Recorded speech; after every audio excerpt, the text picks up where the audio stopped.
Good morning, everybody. Happy Friday. Ben and Woods, 97.3 The Fan. Let's get our feds right. I haven't said that in a long time. Standard. Welcome into the program line. I just forget sometimes. We have a little video issue right now, but Paulie's got it figured out. We just had to reboot a computer, so we are still a radio program. All right, no worries. We are Ben and Woods. Great to be here with you this morning. Ben's very nervous. Don't be nervous. It's fine. You're going to be fine. Quit being such a pea about everything at this company. All right? Nothing's happened to me yet. You know? I'm upset. If I'm upset, I'm going to say I'm upset. Okay? That's it. That's how I roll. And if they don't like it, good luck. That's what I say. I mean it, too. You know that. I mean it. I get it. You're very authentic. But there are I'm not certain... authentic. I'm pissed. There are certain things that you just have to be careful about when you're employed by a large corporation. Well, if this is what gets me in trouble ultimately and costs me my job, get ready for the lawsuits, my friend. I'm Woodsy, by the way. Paul Reindl's our executive producer, getting himself up on the screen here any second now. He's up. Oh, he's up. Let's see. Oh, no, there you go. Now he is up. How you doing, Paulie? Hey, how are you? Why did my wife ring the bell on me? Oh, because I called you a P word? Sorry.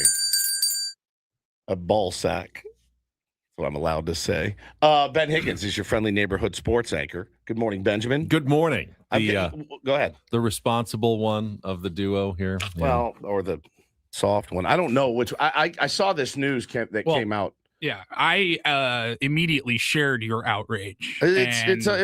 Via text, I already knew, tomorrow's Foreplay is going to be an interesting one. Well, I guess the proper way to do it is this. Welcome to the Odyssey family. Does that make everybody happy? Go. We have a new colleague here at Odyssey that our company Odyssey is paying real money for, apparently. Not doing this for trade at Joe's Crab Shack, which is about as high as I would have gone if I was the person in charge of making these decisions. I'd like to welcome Bunny XO to the Odyssey family. Yes, you're right. Who's Bunny XO, Woodsy? Oh, that's Jelly Roll's ex-wife. She now works for Odyssey. Her podcast was bought by Odyssey. Again, if I'm the guy in negotiations, I'm sitting back and I go, okay, I understand there's some mutual interest here. I can offer you $400 in Joe's Crab Shack trade. No? All right, well, see you later. That's it. You know what? I'll throw in a Bubba Gump shrimp hat and lunch for $2. And that's as far as I can go. Oh, wait. You want real dollars? Actual human money that I could be paying human beings in our stations across the country. I could get producers extra money. I could get extra producers for top-rated morning shows. I could buy new microphones. I could get new equipment that people could take on and work on their vacation that's better. I could get a table that holds the toaster that's plugged into the wall. I could get a better water machine. I could get a vending machine, just one.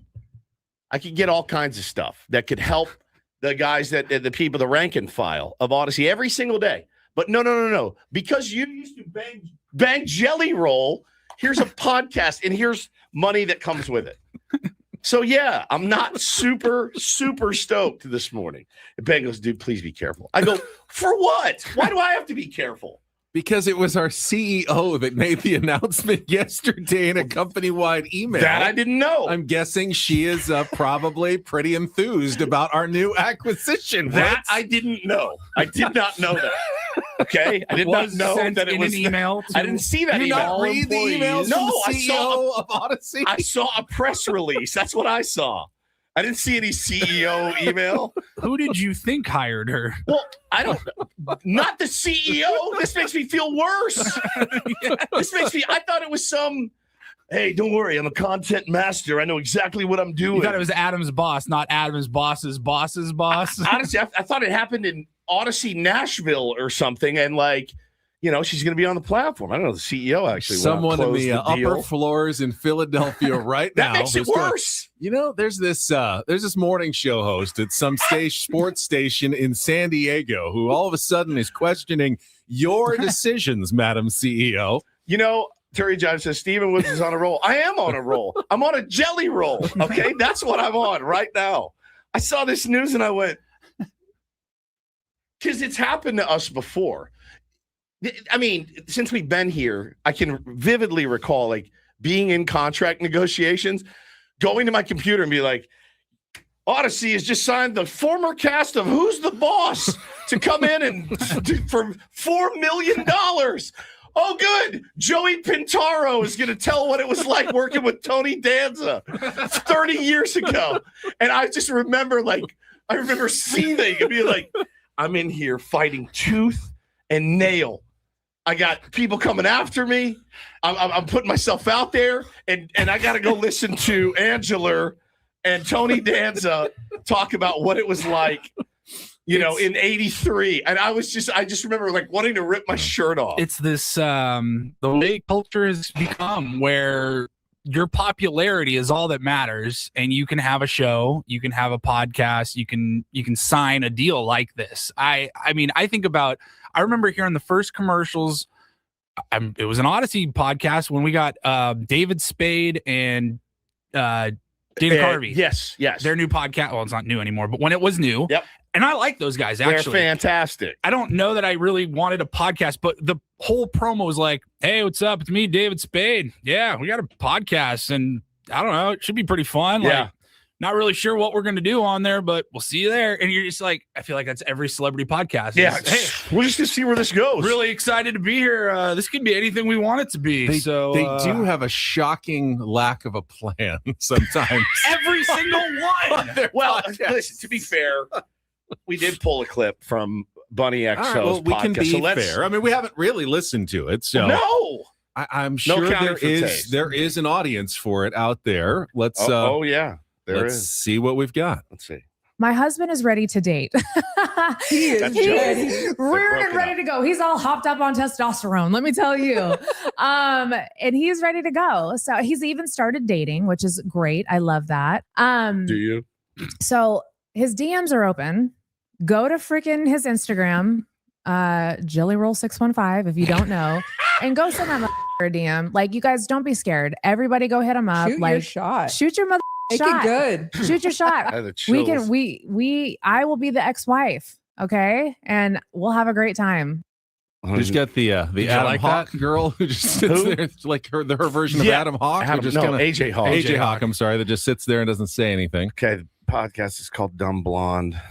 I want off the ride, man. I just want off the ride. I want off of it. It's and just when you think like maybe we're getting back to our senses a little bit. No.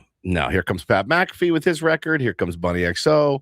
Yeah. Can't wait to see her at the company Christmas party. Should be great. I would just say that it is a little bit insulting is not the right word, but it is. I was upset when you think about it. Like, we as a cluster here in San Diego, I mean, we've had to lay off like a handful of really good, hardworking people, like two of the best engineers on the planet. In the country. Yes. Kelly Danick from Traffic. Like, it's a bummer, man. We've had to let them go. And then to get an email, hey, everything's great. We're really excited to announce Bunny XO's podcast acquisition. You're like, huh, okay. Yeah, here's that's a tough one. What's next? Odyssey. Bonnie Blue.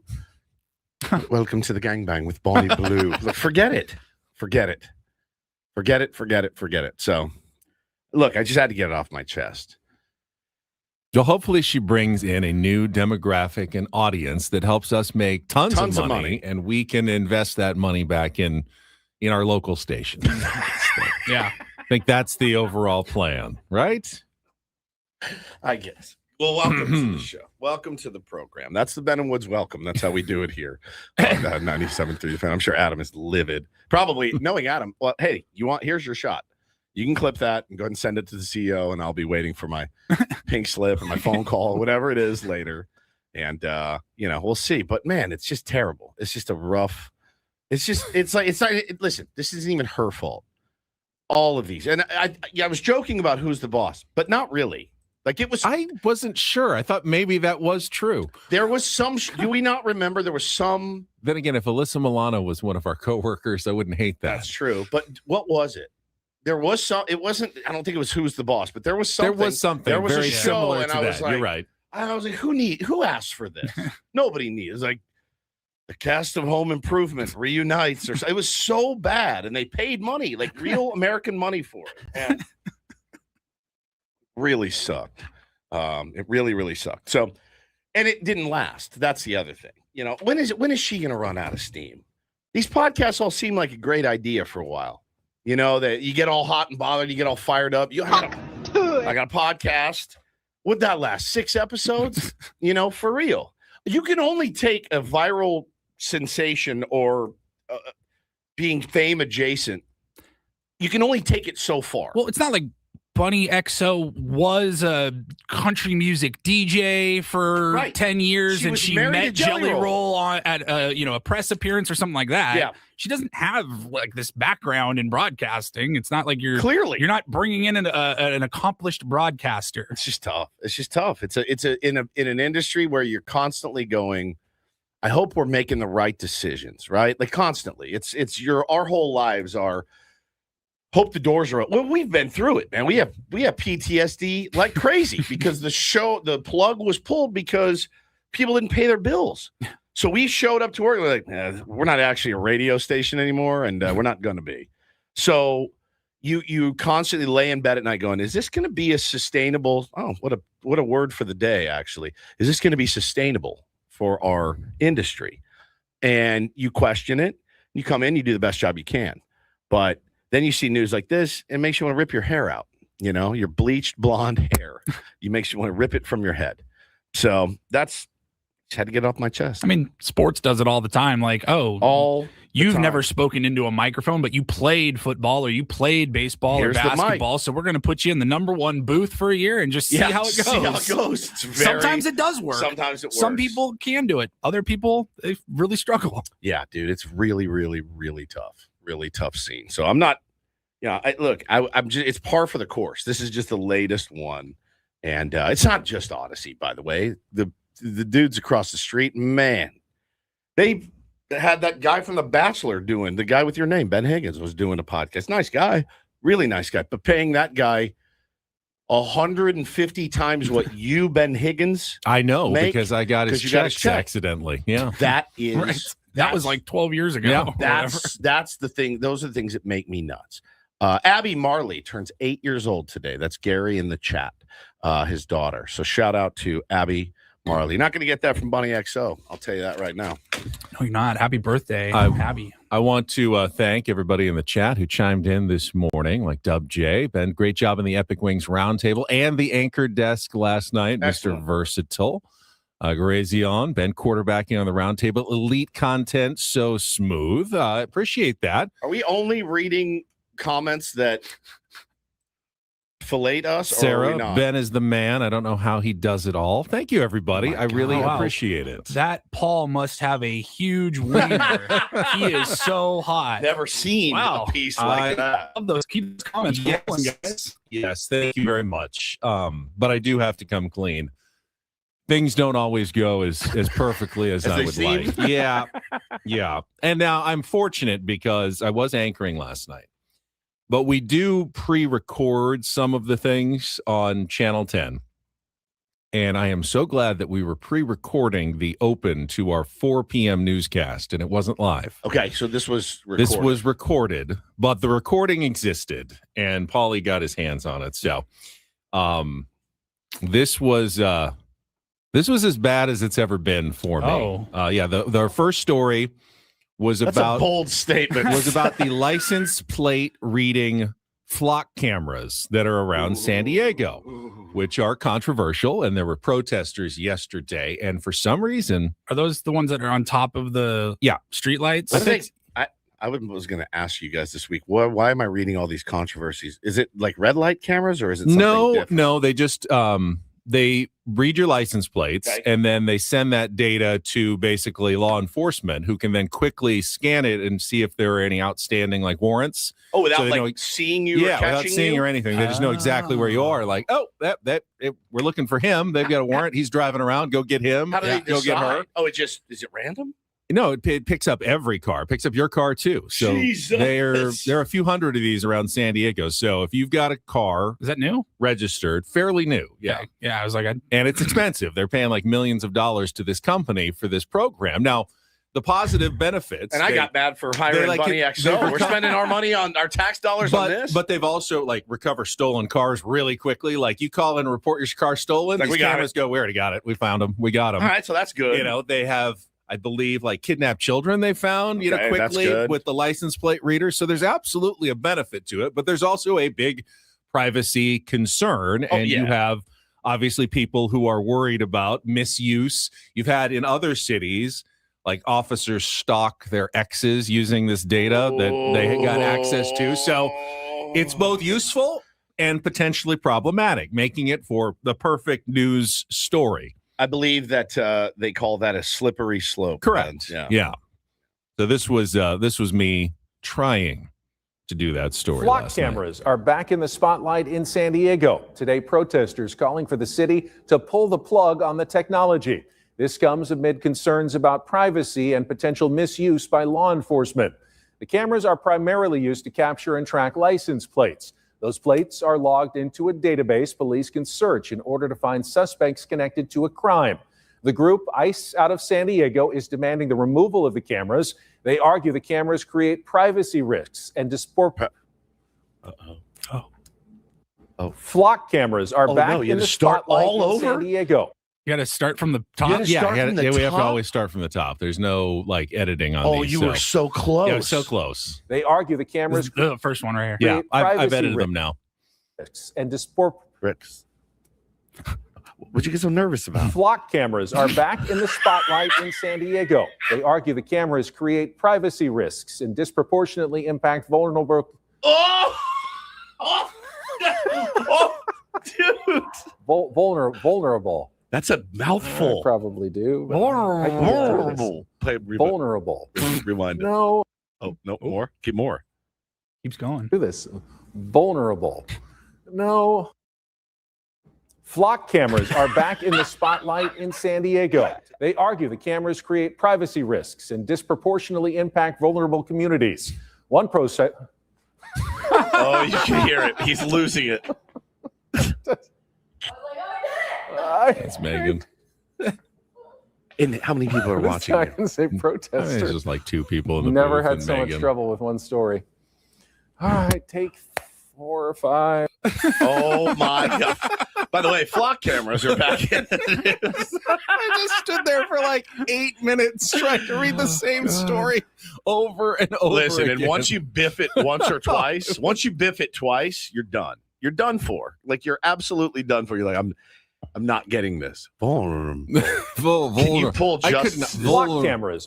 I could not say vulnerable. I like how he says flock cameras. Flock cameras. Flock cameras. Vulnerable. Hit by a truck. I probably do, but I can get through this. Vulnerable.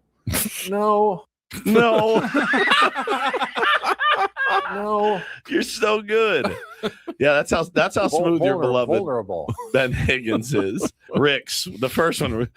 So first of all, I was hearing you read the copy.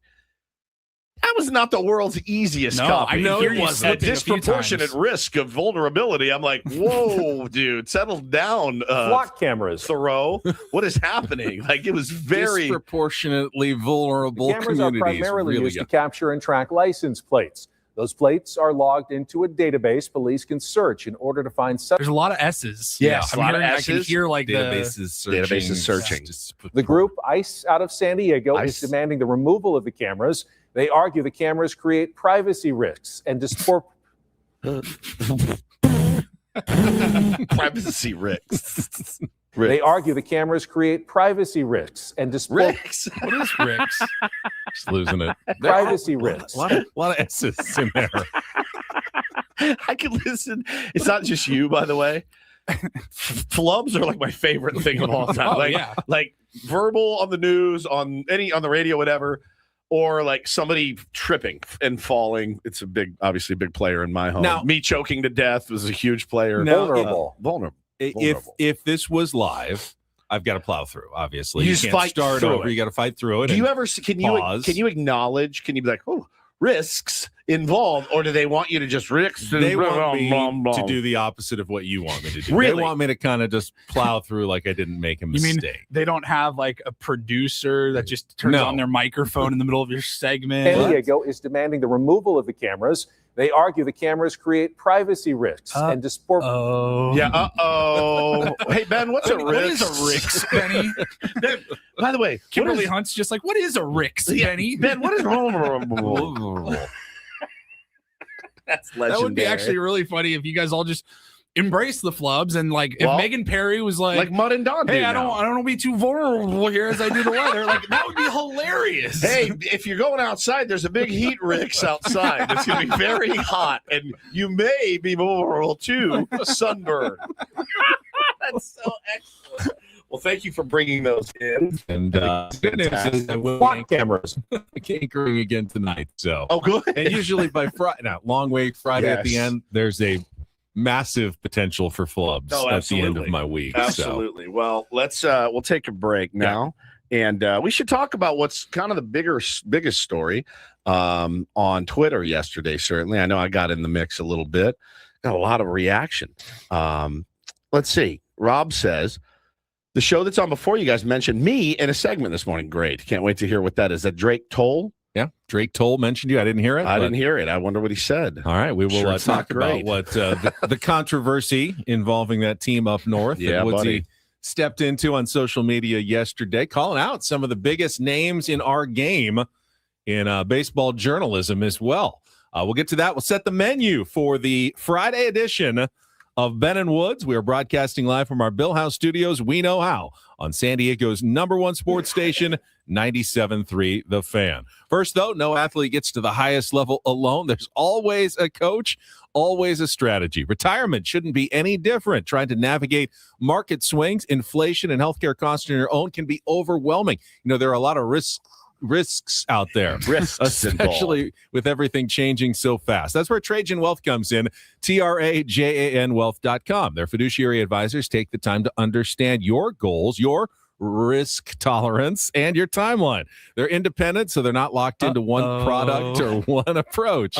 Everything is customized. Trajan Wealth is local with offices in Carlsbad, Liberty Station, and Escondido, and they work with people who want confidence and not constant worry. So if you've got an old 401k or investments you haven't looked at in years, this is the nudge you're looking for. Start by calling 1-855-TRAJAN1. That's 1-855-TRAJAN1, or just take a few minutes online at TRAJANwealth.com. Trajan Wealth. Plan smarter, dream bigger. Advisory services through Trajan Wealth, LLC. Additional services through Trajan Estate and Trajan Tax. Actual client, paid advertisement. Additional disclosures at TrajanWealth.com.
He just here. I'll show you a little. Just a little. Please don't. Just a little bit. What hurts on you? Nothing at all. A little bit. Nothing. Now, So let's say whatever you're about to touch is the only thing. Let's say It's gonna hurt. Right? All right, yeah. Okay. Pretend your knee hurts. Pretend your knee. It's going to in a second. Right here.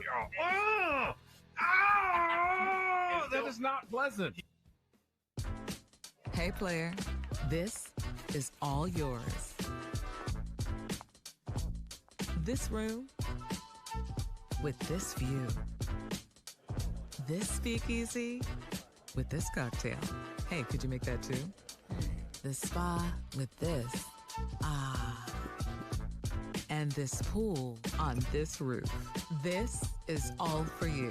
The all-new Humul Casino Resort, now open.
Good people regain control of their future when charged with a crime since 2010. Visit davidpshapirolaw.com. It was an off day for your San Diego Padres. In fact, really none of the teams that the Padres are battling for in the playoffs played yesterday either. So kind of just like a dead day. Just a little dead day, which, with 34 games left in the season. Oh my God. Chance to catch your breath. And then once again, back at it tonight as the Padres return home for a City Connect Friday at home against the Minnesota Twins. First of the 3-game series at 6:40 tonight, as the Padres will send, I believe, Casey Mize to the mound against Connor Prelip of the Minnesota Twins to start a 6-game homestand that will also see the Pittsburgh Pirates coming to town Monday, Tuesday, and Wednesday. I hope he's Connor Fatlip when we get done with him. Ooh, like that? That would be Do we nice. know, is it Casey Mize? Is it not Casey Mize? I had Randy Vasquez listed. Oh, that's right. Yeah, Casey Mize is going tomorrow. But right. I didn't know if they were maybe skipping Vasquez. No, you're right. No. It's a Randy Vasquez TBD day. So you're right. Tomorrow is Casey Mize against Dean Kramer. Have to put a question mark on our rundown when it's Randy Vasquez days, because I mean, is he going to? Will there be an opener? Yeah. Is it Kyle Hart, Wandy? I have no idea. Yeah. So that's tomorrow. Casey Mize tonight is the Randy Vasquez day, and the Padres would like to get off to a good start, as we talked about in the roundtable yesterday. You need a good homestand. It's okay to have a 500 road trip. And as Tony, I think, pointed out, the last 3 road trips have all ended up right at 500. Yeah. They needed to bounce back with that sweep of the Marlins out of the All-Star break just to get to 500, but they did. And then they split just the 4 with the Arizona Diamondbacks, so technically a 2-2 road trip, and now a 3-3 road trip to Cleveland and then New York this last week. You win 500 on the road over the course of the season, you're doing just fine. 100%. But you got to take care of business at home. To take care of business at home. I thought Tony Gwynn Jr. yesterday on the roundtable was excellent. He wasn't he? Gave me a nugget I have never heard of, I have never noticed, and I've thought about it most of the day yesterday. If you missed it, Paulie, he was talking about, we of course got into the game where Monday's game where Bob Henley and the Sens and everything else, and I don't know what sparked the convo, but he essentially was talking about third base coaches and the varying styles that they have, and he said a good outfielder knows who the third base coach is and will read the third base coach as he's fielding a ball for what to do with the baseball and where to go. He will shoot him the flash look. So if you've got the you got the real demonstrative go, which I think I always assumed was the best way to do it. Like, hey, be loud, let him see you, visible as you can. You want that guy running around third clear. To see that send as clearly as possible, so there's no ambiguity at all. So I'm assuming, hey, get into it, man. Big old windmill if you're sending a guy home. Flan, bro.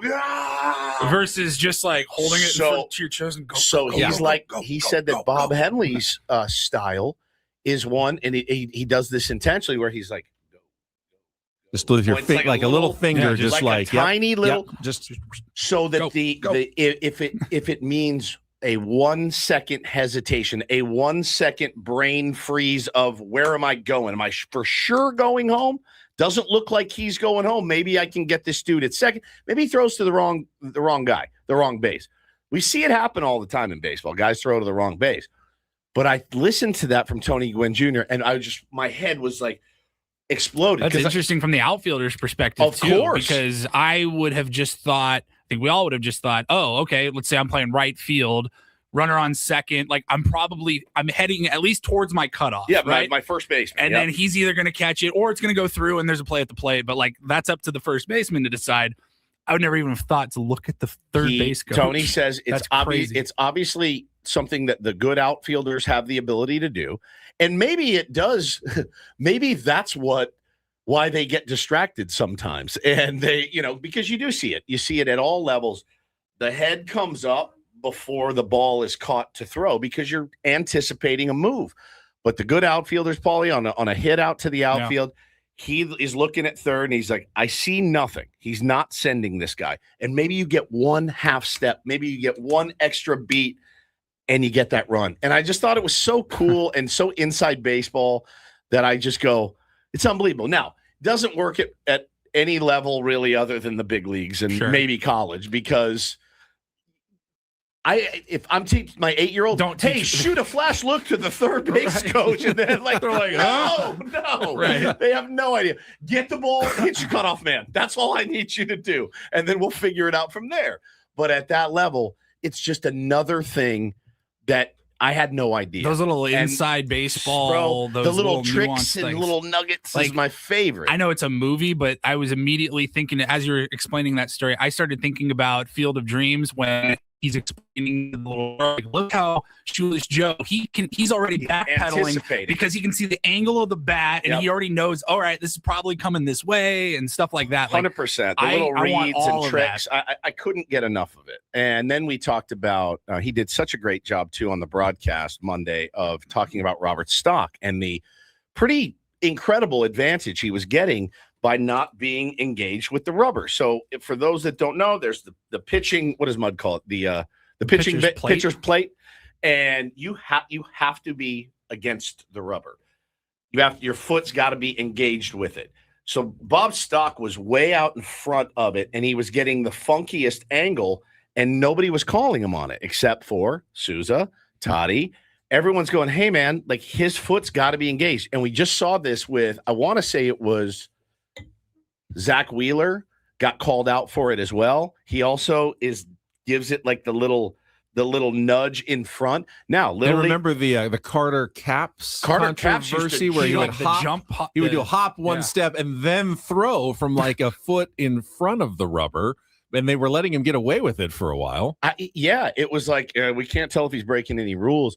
You're talking about starting like 3 inches in front of the pitcher's every little leaguer is 6 inches in front of the rubber, and as a coach, you're like, I mean, who doesn't want 6 extra inches on their fastball or really anything else in their life? Who doesn't want that? Like, if I can get 6 inches closer to the plate and throw, my 68 might look like 69. You just never know. So at the big league level, to have stock so far off the rubber and up kind of down the slope of the mound to get a funky angle, Tony noticed it right away. Toddy noticed it. Susan noticed it.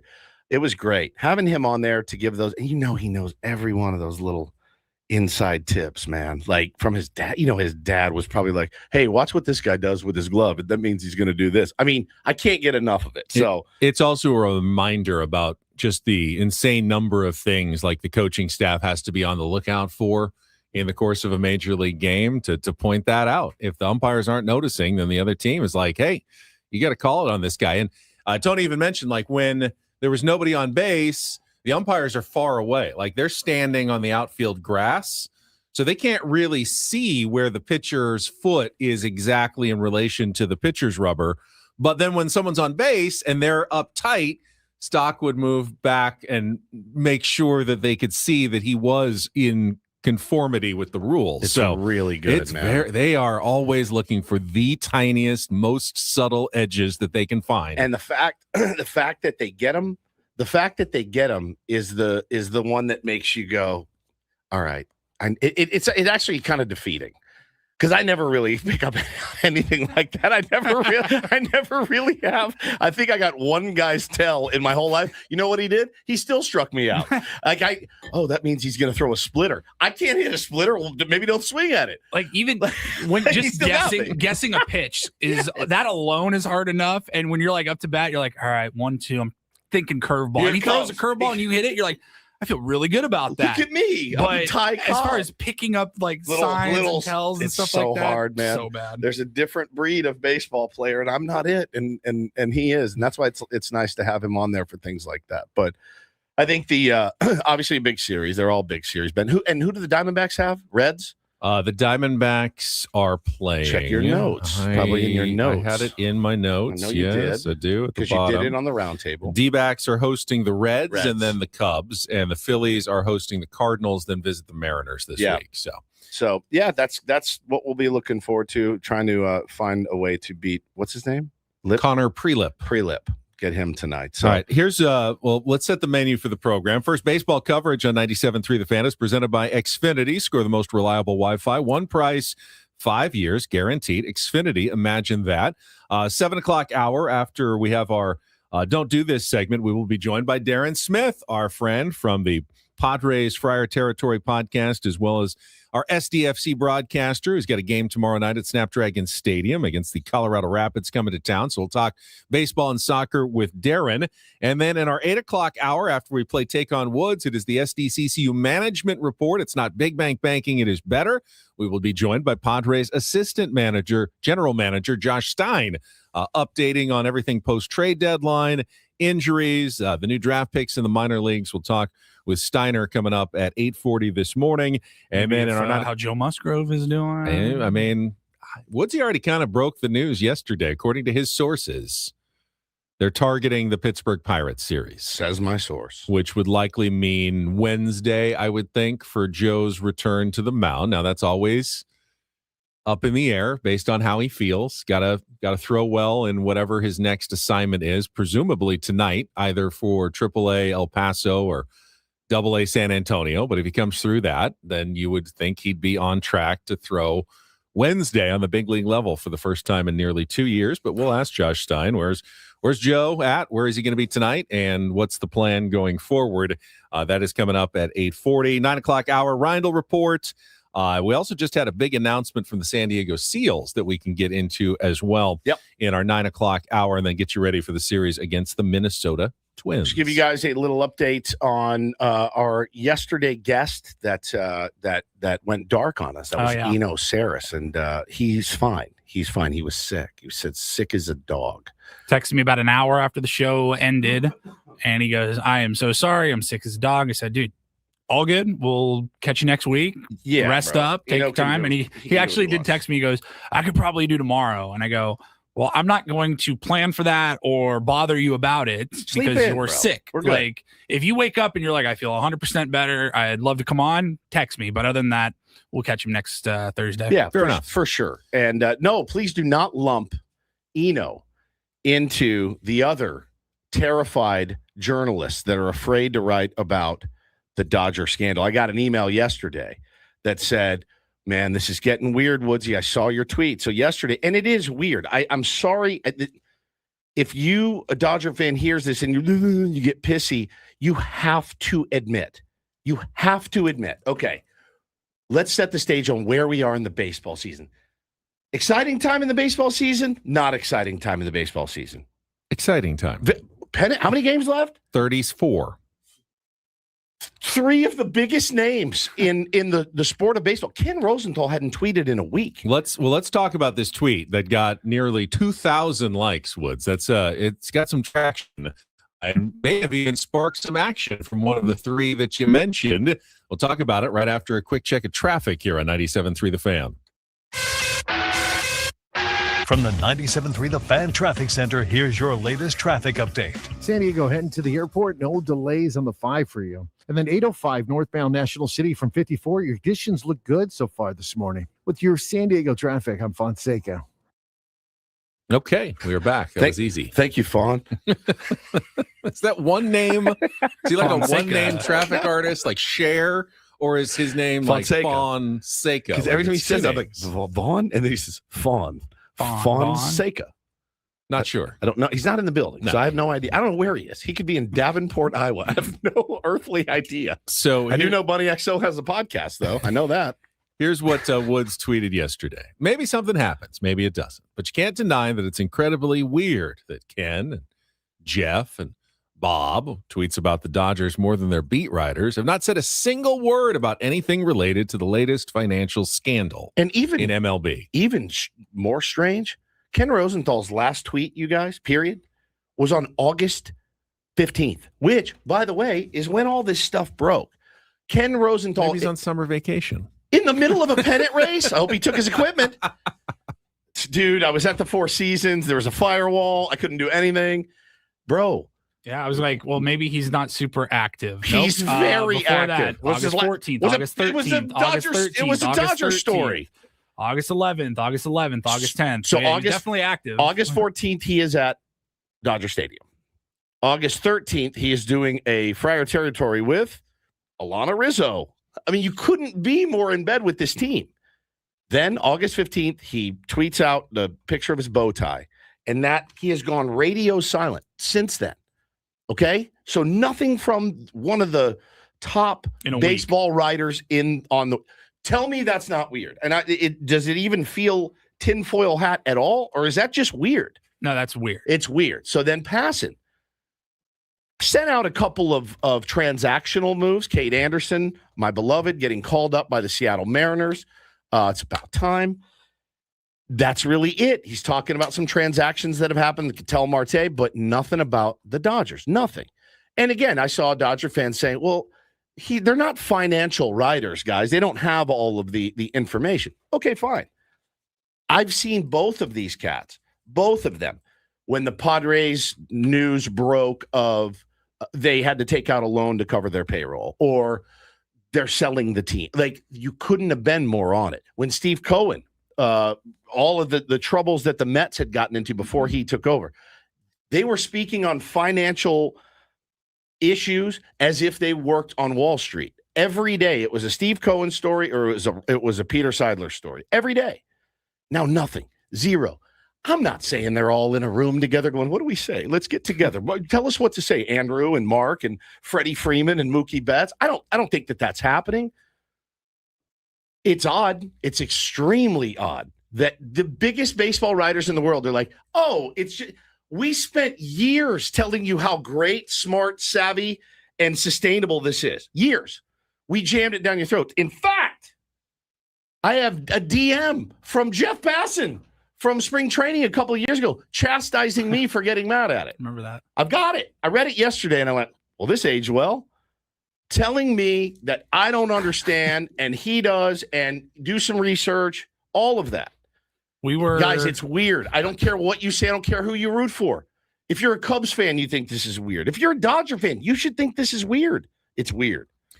Now, in the hours following your tweet, Jeff Passan, a clip of him was posted online, not by him or ESPN, but by Max from John Boy. Max Manus, who did an interview with Jeff Passan, and he actually got him to talk about the Dodgers scandal. He did not look comfortable. He did not. Mark Walter, the Dodgers, that is like the clickbaitiest baseball topic I've seen on Twitter in quite a while. Explain it to the listeners. And he does a good job here. Watch sources tell Jeff Passan on Tuesday. All right. Is there anything? Little tease. The show what's the bare bones? What's the basics? Insurance companies have premiums that come in, and those premiums are dollars that always get invested. Mark Walter, who runs the Guggenheim companies and is the owner of the Dodgers as well, was purchasing insurance companies and taking those, proceeds that came in for the insurance contracts. And when you invest those insurance contracts, you can do only a finite amount in other businesses that you own. These insurance companies that were owned by Mark Walter and other people involved with Guggenheim were taking a much larger portion of the money than they were reporting to the government in disclosure documents and reinvesting it back into companies that they owned, like the Los Angeles Dodgers or like the Dodgers television contract and things like that. And so what the government is looking into and what the allegations are saying is that there was self-dealing and potential fraud going on here. And that's what they're looking into. How much cash made its way back to the Dodgers, that we're not quite sure yet, but it was clearly part of this whole financial ecosystem that the Dodgers created. All right. So this is the best explanation I've gotten about what actually Mark Walter was doing. Makes some sense. When you pay your car insurance premium every year, every month, whatever, they're not just holding on to big piles of money from all of us, like billions of dollars. Yeah, we understand how investments They are work. going to invest that so it can also grow for them. And then they use, sometimes they have to pay out, you get in a car accident, okay, they have to pay out some money, but most of that money is then working for the insurance company. But you're not supposed to use that money to benefit your own businesses at the time. It's just to continue to grow the insurance business. Correct. Not to grow your other businesses page that you opened, which money came from, or your baseball team. So that is what Mark Walter is being investigated for, using that insurance money that all of us are paying in premiums and then funneling it as investments into his own company. Crazy. So he can essentially make money twice on everything. Right. Yeah, he's double dipping. He's robbing Peter. He's not being robbed. No. Peter's giving him the money. Right. He's supposed to pay Paul, and he does eventually pay Paul, but he's also taking a lot for himself and paying Mike and Tom, and himself. And so that's the thing, man. But Jeff, I've always liked Jeff. I think he's good at what he does. This is a weirdly bad look for all of these guys. Again, I was reading through the DM again, and it's like, bro, they're smarter. They just – and I guess technically, they are, because now it's underhanded. It's actually illegal. And I got another source that told me, like, dude, there's a whistleblower. Like, this guy's in deep trouble. What it means for the Dodgers long term, I have no idea. Probably nothing. I mean, we know how this is going to work. He'll go. We have gotten rid of the bad actor here. And then 17 other rich guys are going to step in and be like, I got $1 billion on it. You know what I mean? Like, they're going to be fine. We'll make jokes. Oh, I'm going to have fun with it. But like, imagine if you owned a Lamborghini and got into some financial trouble and had to sell your Lamborghini. Right. It's still a Lamborghini. Like, I don't know that there's anything's going to be changing on the day-to-day operations. I mean, it's going to be changing for him. Yes. Right? But it's going to be changing for him, but it's not going to be changing for them. They'll be fine. They always are. And listen, we all know this to be true. They are Major League Baseball's cash cow, and you do not mess with a cash cow. You don't. You will. If I'm Mark Walters, I'm terrified because I'm like, number one, there were improprieties. Number two, I've upset the apple cart, and I know that I've put the most apples in this apple cart. They'll just cut me at the throat, and they will scoot me out, and I will pay my fines and maybe go to jail. I have no idea. Then they're going to make themselves whole because they still have the golden goose, Shohei Ohtani, who makes money hand over fist. They're not going to upset this apple cart. So any thoughts of vacating World Series or it affecting them at all is not going to happen. But I will give credit, Jeff Passan, with a good tease for his Tuesday. Excellent. His Tuesday drop, whatever that's going to be, sounds like it's going to involve the Dodgers in this investigation. Check out Dumb Blonde, new podcast on Odyssey by Bunny XO. I think she's joining us maybe coming up next here on 97.3 The Fan.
don't know if he wants his name shared, so I won't share it, but I'll read the end of it. He says, you can't protect against somebody breaking the law. He said, the reality is the law is supposed to protect against kind of what the Dodgers have done.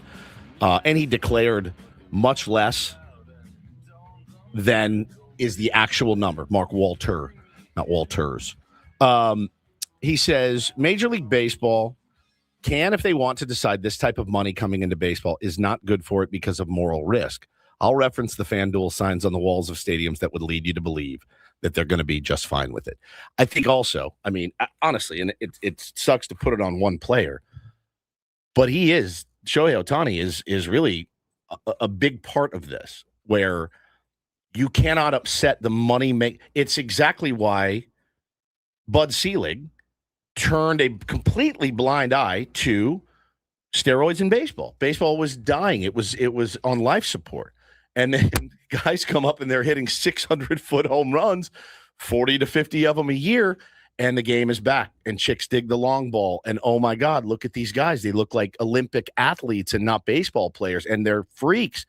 And Bud Selig knew exactly what was going on. He was the owner of a baseball team. They all knew what was going on. This is nothing new. This is nothing new. That you protect your golden NFL goose. Protecting Tom Brady. Of course. David Stearns, rumored to be protecting Michael Jordan back in the 90s. Yeah, you know what I mean? Jordan's innocent. But Jordan had nothing. Off the court. Off the court issues that whatsoever. Man went home and went to sleep and worked on his game. Him and Dennis Rodman, they had Bible study after every game. No, there was no Bible study. He went and worked on his game. Okay, that's it.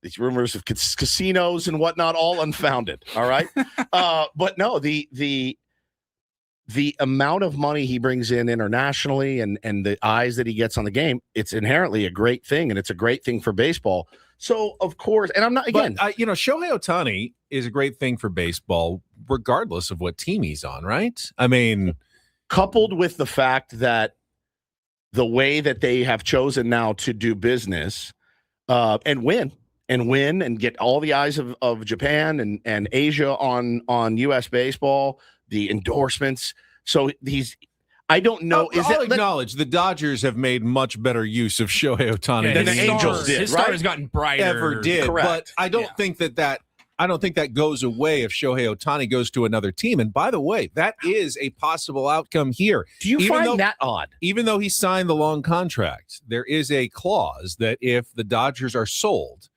and it's possible that Mark Walter may have to sell the Dodgers at the end of this whole investigation. His share, yeah. Shohei Ohtani will have the choice to opt out. Now, it was reported last week that they didn't think he was going to, no matter what happens. But none of this is for sure. I mean, you get more details coming out, and Shohei may feel uncomfortable about the whole situation, and he may see a greener pasture somewhere else with more upfront money. Like, hey, I don't know how much this deferred money is now going to be there. That was what Mark Walter promised me, was this $68 million. If I believe it's an escrow. I believe it's. I mean, it's not. I mean, but what about the next few years? Like, if they get in financial trouble in some way, the Dodgers already went through a bankruptcy at one point with different owners. Seems unfathomable now that would happen again. But vulnerable and unfathomable. A big risk. Vulnerable. He could choose to go to a different team, which is not the most impossible outcome of this whole scandal. And again, forgive me, I'm not trying to be naive, and I'm also not trying to take a shot here. Is that not an odd request? I kind of understand the Friedman part of it, like because that's part of his clause as well. If Andrew Friedman goes, I can go. That's like how my contract is structured here. If Adam Klug goes, I'm gone. Right? I got it written in blood. So, but the fact it was kind of weird where he's like, hey, if just on a whim something happens to the owners, I can leave. Is that standard? No, I've never seen it before. I'm trying to think I don't know that it's common at all, but if like Manny had that in his how close Manny and Peter were, like if Manny had anything in his contract, would that be weird? Like, hey, if the team is sold or anything happens, like would it be weird? Because I loved Peter. I was here to be with Peter. I don't know.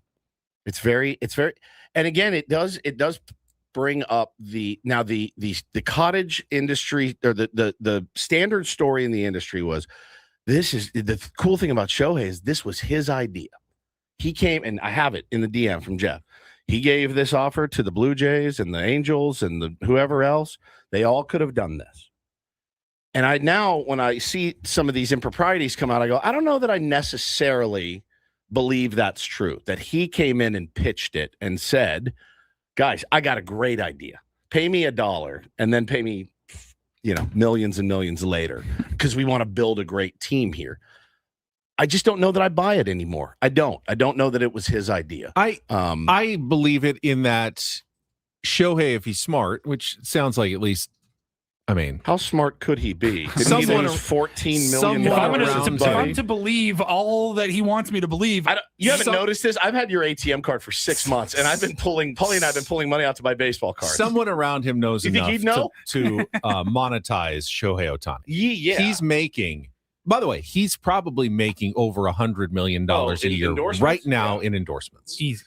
So he has no reason to need any of that money up front.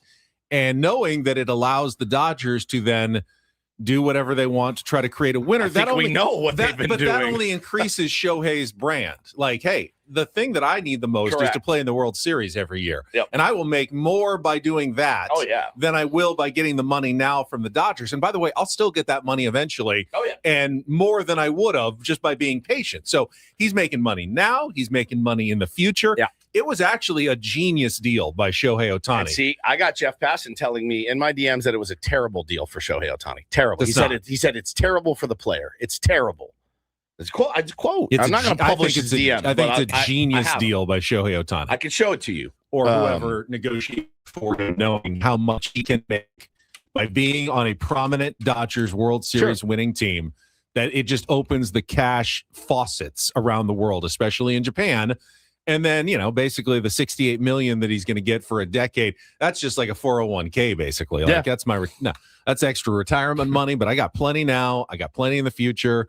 He could go and be a hermit in the 2040s and just continue to make $68 million a year doing nothing. He doesn't have to be on a billboard. He doesn't have to go to a promo shoot, and he'll still be making money, tons of money that decade. I think it was a genius sports deal. Media celebrates Bobby Bonilla Day. Just wait for Shohei Ohtani Day every year. That is it's like a gross national income of countries, that he's going to be getting paid out, once a year or whatever. But no, it remains a really fascinating story. And again, Dodger fan listening, and I know you're plentiful.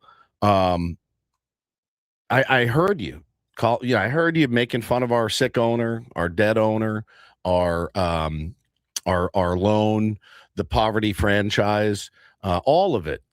It comes around. It really does. The thing is, I was thinking about driving yesterday. Nothing is ever as good as it seems. That setup, that situation, having the entire sports media world covering for you, carrying your water, telling everybody. And it was kind of the way that they told people too. It was like, you're an idiot. Your owner's an idiot. Also, he's cheap. Then our owner said, we're going to spend money. They go, well, you can't spend money like that. You can't do that. That's not sustainable. Well, it turns out a Ponzi scheme isn't sustainable either at all. And so I think it's good. It's a good lesson for all of us. The beating of the chest, and I've been guilty of it myself, the beating of the chest can come back and bite you in the ass. It absolutely can. It's happened to me in my life, 2023. Padres, I will never forgive you for all I had bruises on my chest from how much I was beating my chest about how great this team was going to be. And I learned my lesson, which is why the Padres win 14 in a row. And I'm like, I don't think so. I don't know if they have it. We're all scarred by that. In that DM you read, you also mentioned the tie-in to the FanDuels of the world, Prize Picks. That to me is another issue separately. I don't know that there's anything different that Major League Baseball could do. I don't know that you're the most impartial to talk about that. Well, I mean, you know what I mean? Let's be honest. Well, right? I mean, are you morally opposed to gambling or not? Do you think it's okay to gamble? I think it's okay to gamble, but I think the proliferation of gambling in baseball is a bit hypocritical. I do. I think, it's their number one rule. What if a commissioner came in and said, "Hey, man, this is going to sting. It's going to sting, but I think it's better for the game long term that we distance ourselves from sports gambling in our game, promoting it, right? Like you don't see Seagram 7 ads out there anymore, Benny. You don't see vape ads out on the billboards at Petco Park. You distance yourself from certain things, I think, if things start to get out of control. And I think we can all agree things have gotten a little out of control in the game. I guess from my perspective is if Major League Baseball is not partnering with any of these sites, it doesn't stop any of the gambling at all. It doesn't. No, of course not. It continues on. People continue to drink Seagram 7. Why don't they have a big bottle, hit it into the Seagram 7 bottle? Why? They have plenty of Bud Light ads and all kinds of different Marlboro ads as well. Hit it in tobacco, but we don't put baseball cards in them anymore. Hit it into the Marlboro box, and you'll get a pack of smoke. Truly, like, well, where's the line? That's not a moral choice that Major League Baseball made. That's a law that they can't. What about advertise in stadiums? That's the same with hard alcohol. They're not allowed to do that. Right, so there's if laws. they were, they would do it. So what about in Vegas? You know those little cards that you collect? Yeah. The girls on the street. So we're not morally opposed to it, right? But could you throw it up, like call Bunny for a good time tonight at 702-555-1212 out at a ballpark? Or is that something maybe we shouldn't promote for kids? Well, you're not going to stop it. It's going to happen. Right? Like, again, where I think they've established where the line is. I'm not saying they should. If you want to say that there should, just like hard alcohol and tobacco, that there should not be any advertising for gambling allowed, no TV commercials, no billboards, I will accept that argument. That is a radio's still good though. That's a fair. No, I mean it wouldn't be on radio. They don't have any alcohol advertisements in baseball. They have Budweiser. They have beer and wine. You can beer and wine, but you can't advertise hard alcohol. You got it. And cigarettes or tobacco. Yeah, that's a law. That's not baseball. Could you imagine the left field wall of the new A's stadium just being those ads? Girls, right to your room. And they rotate behind home plate. Behind home plate, it's like a different car. Those trucks that are just billboards behind them. The billboard truck. You're like, what? They're gonna do it anyway. They're already out there on the strip. Every time we're in Vegas, if I see those buses or the little trucks driving down, I'll just go, babe, it's only $120. That seems like a pretty good deal. Come to your room. She is gorgeous for $120. But it should not be up to companies whose jobs they're trying to make money, Odyssey included, to say you need to take a moral stand against this. If it's legal, and we've decided that online gambling is something that you should be able to do responsibly, and those companies are allowed to advertise, you can't make it on Major League Baseball or a radio company or a television station to be, well, we're not taking your money. I mean, we legally can, but we're not going to take your money because we have some issues with it. That is not even, like, to me, a discussion that's going to happen. I don't think it will either, until someone tells them you are no longer legally allowed to take DraftKings and FanDuel and Prize Picks ads. There will be those kind of ads all over the place. Yeah, I mean, and maybe it was just kind of a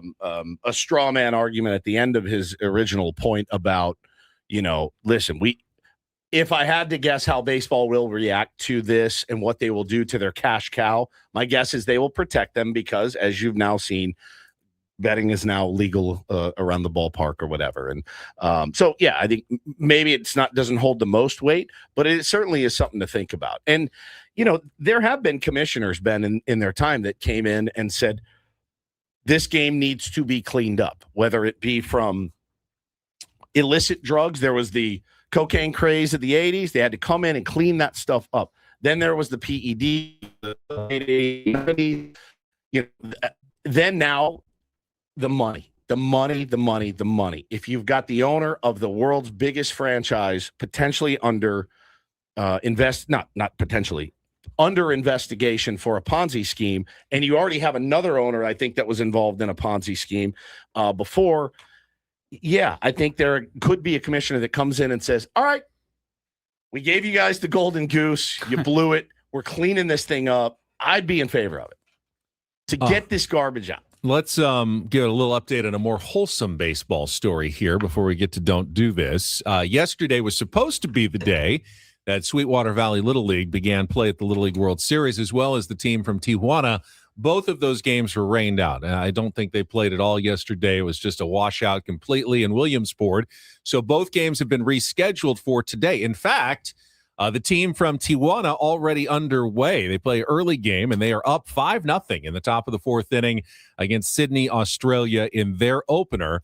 Don't think they're televising the early games. Maybe it's streaming somewhere on ESPN, but I can give you the score update. It is 5-0 Tijuana. Meanwhile, the team from Sweetwater Valley will play at 9 a.m. this morning against Davenport, Iowa on ESPN as they get their run started. So both of those games will be early and done before noon today as they look for opening victories in South Williamsport, Pennsylvania. Excellent. Can you imagine having to wait? You finally get there and then you got to wait. Nothing worse. An extra day because it's sick to your stomach, dude. It rains all day long. Kids didn't care. They probably went and played and had a great time. Sliding down around the hill on the muddy hill. Yeah, it's a lot of fun there. The coaches and the parents are like, oh my God. It's so much more excruciating for the coaches and the parents than it is the players. The players are about to have the time of their lives. So I that big hill that you see them sliding down. I did it once. Yeah, on one like a piece of cardboard. How'd it go?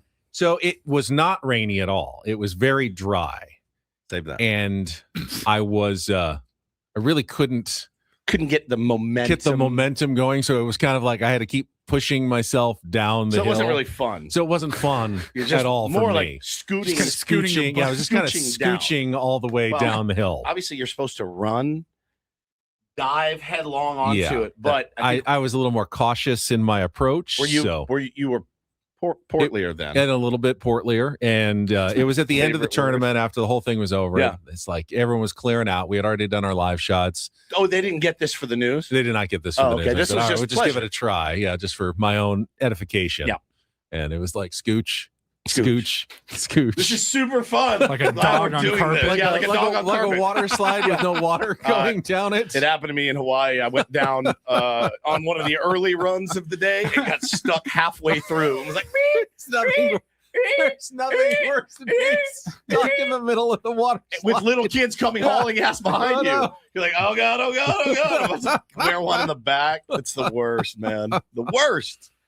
Whew. All right, that was a fun first hour. All right, we've got Don't Do This is coming up next. Maybe one of the more horrifying things I've seen at a baseball stadium. It was very dry. We'll get to that and more coming up with Ben and Woods, broadcasting live from our Bill House studios. We know how on San Diego's #1 sports station, 97.3 The Fan. Thanks to SDFatLoss.com. Maybe I could rocket down the hill in Williamsport nowadays. Lost 40 pounds in 60 days by following their very simple program. Eating right, but eating foods that I liked at the same time. Chicken, steak, stuff from the grocery store. They're not asking you to buy anything like shakes or bars or prepackaged meals. It's up to you, which I loved because I like food, and I wasn't going to give up food. I had tried those other programs, hated it, lost some weight, gained it right back when I started eating regular food. With SDFatLoss.com, they help you supercharge your metabolism, and then you maintain the weight loss when you are done without the need to rely on the GLP-1 injections, which, maybe suppresses your hunger a little bit, but you're going to lose muscle, your metabolism is going to go down, and if you don't keep taking the injections, probably going to gain that weight back. This is different at SDFatLoss.com. No exercise necessary. You can lose up to a pound of fat per day and 10 to 20% of your body weight in just 60 days. Get your free consultation by going to SDFatLoss.com. They'll explain it. And if you think it's right for you, sign up for the program now and take $200 off for 97.3 The Fan listeners during their summer special at SDFatLoss.com. That's SDFatLoss.com. Results may vary.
Okay, player, this is all yours.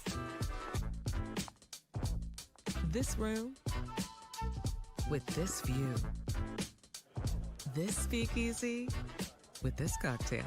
Hey, could you make that too? The spa with this. Ah.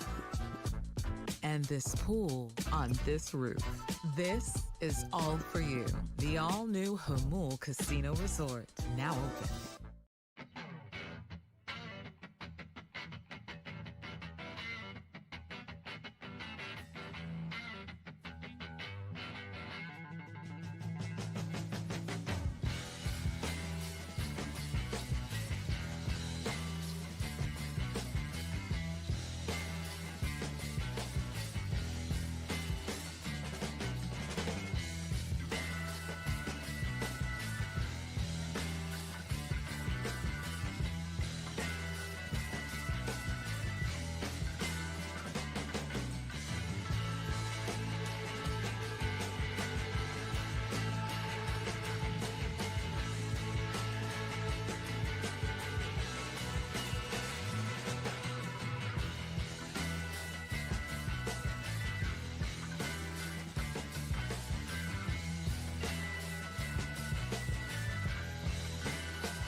Ben Woods brought to you by David P. Shapiro, criminal defense attorneys helping good people regain control of their future when charged with a crime since 2010. Visit davidpshapirolaw.com.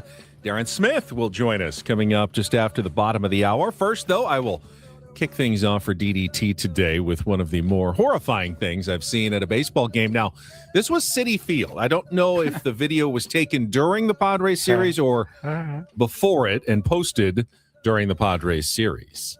But, well, let's just play it. We'll describe for everyone who's listening on their radio. It is the I didn't even see that part. So it's the flotsam and jetsam that you get under the seats at a ballpark, peanut shells.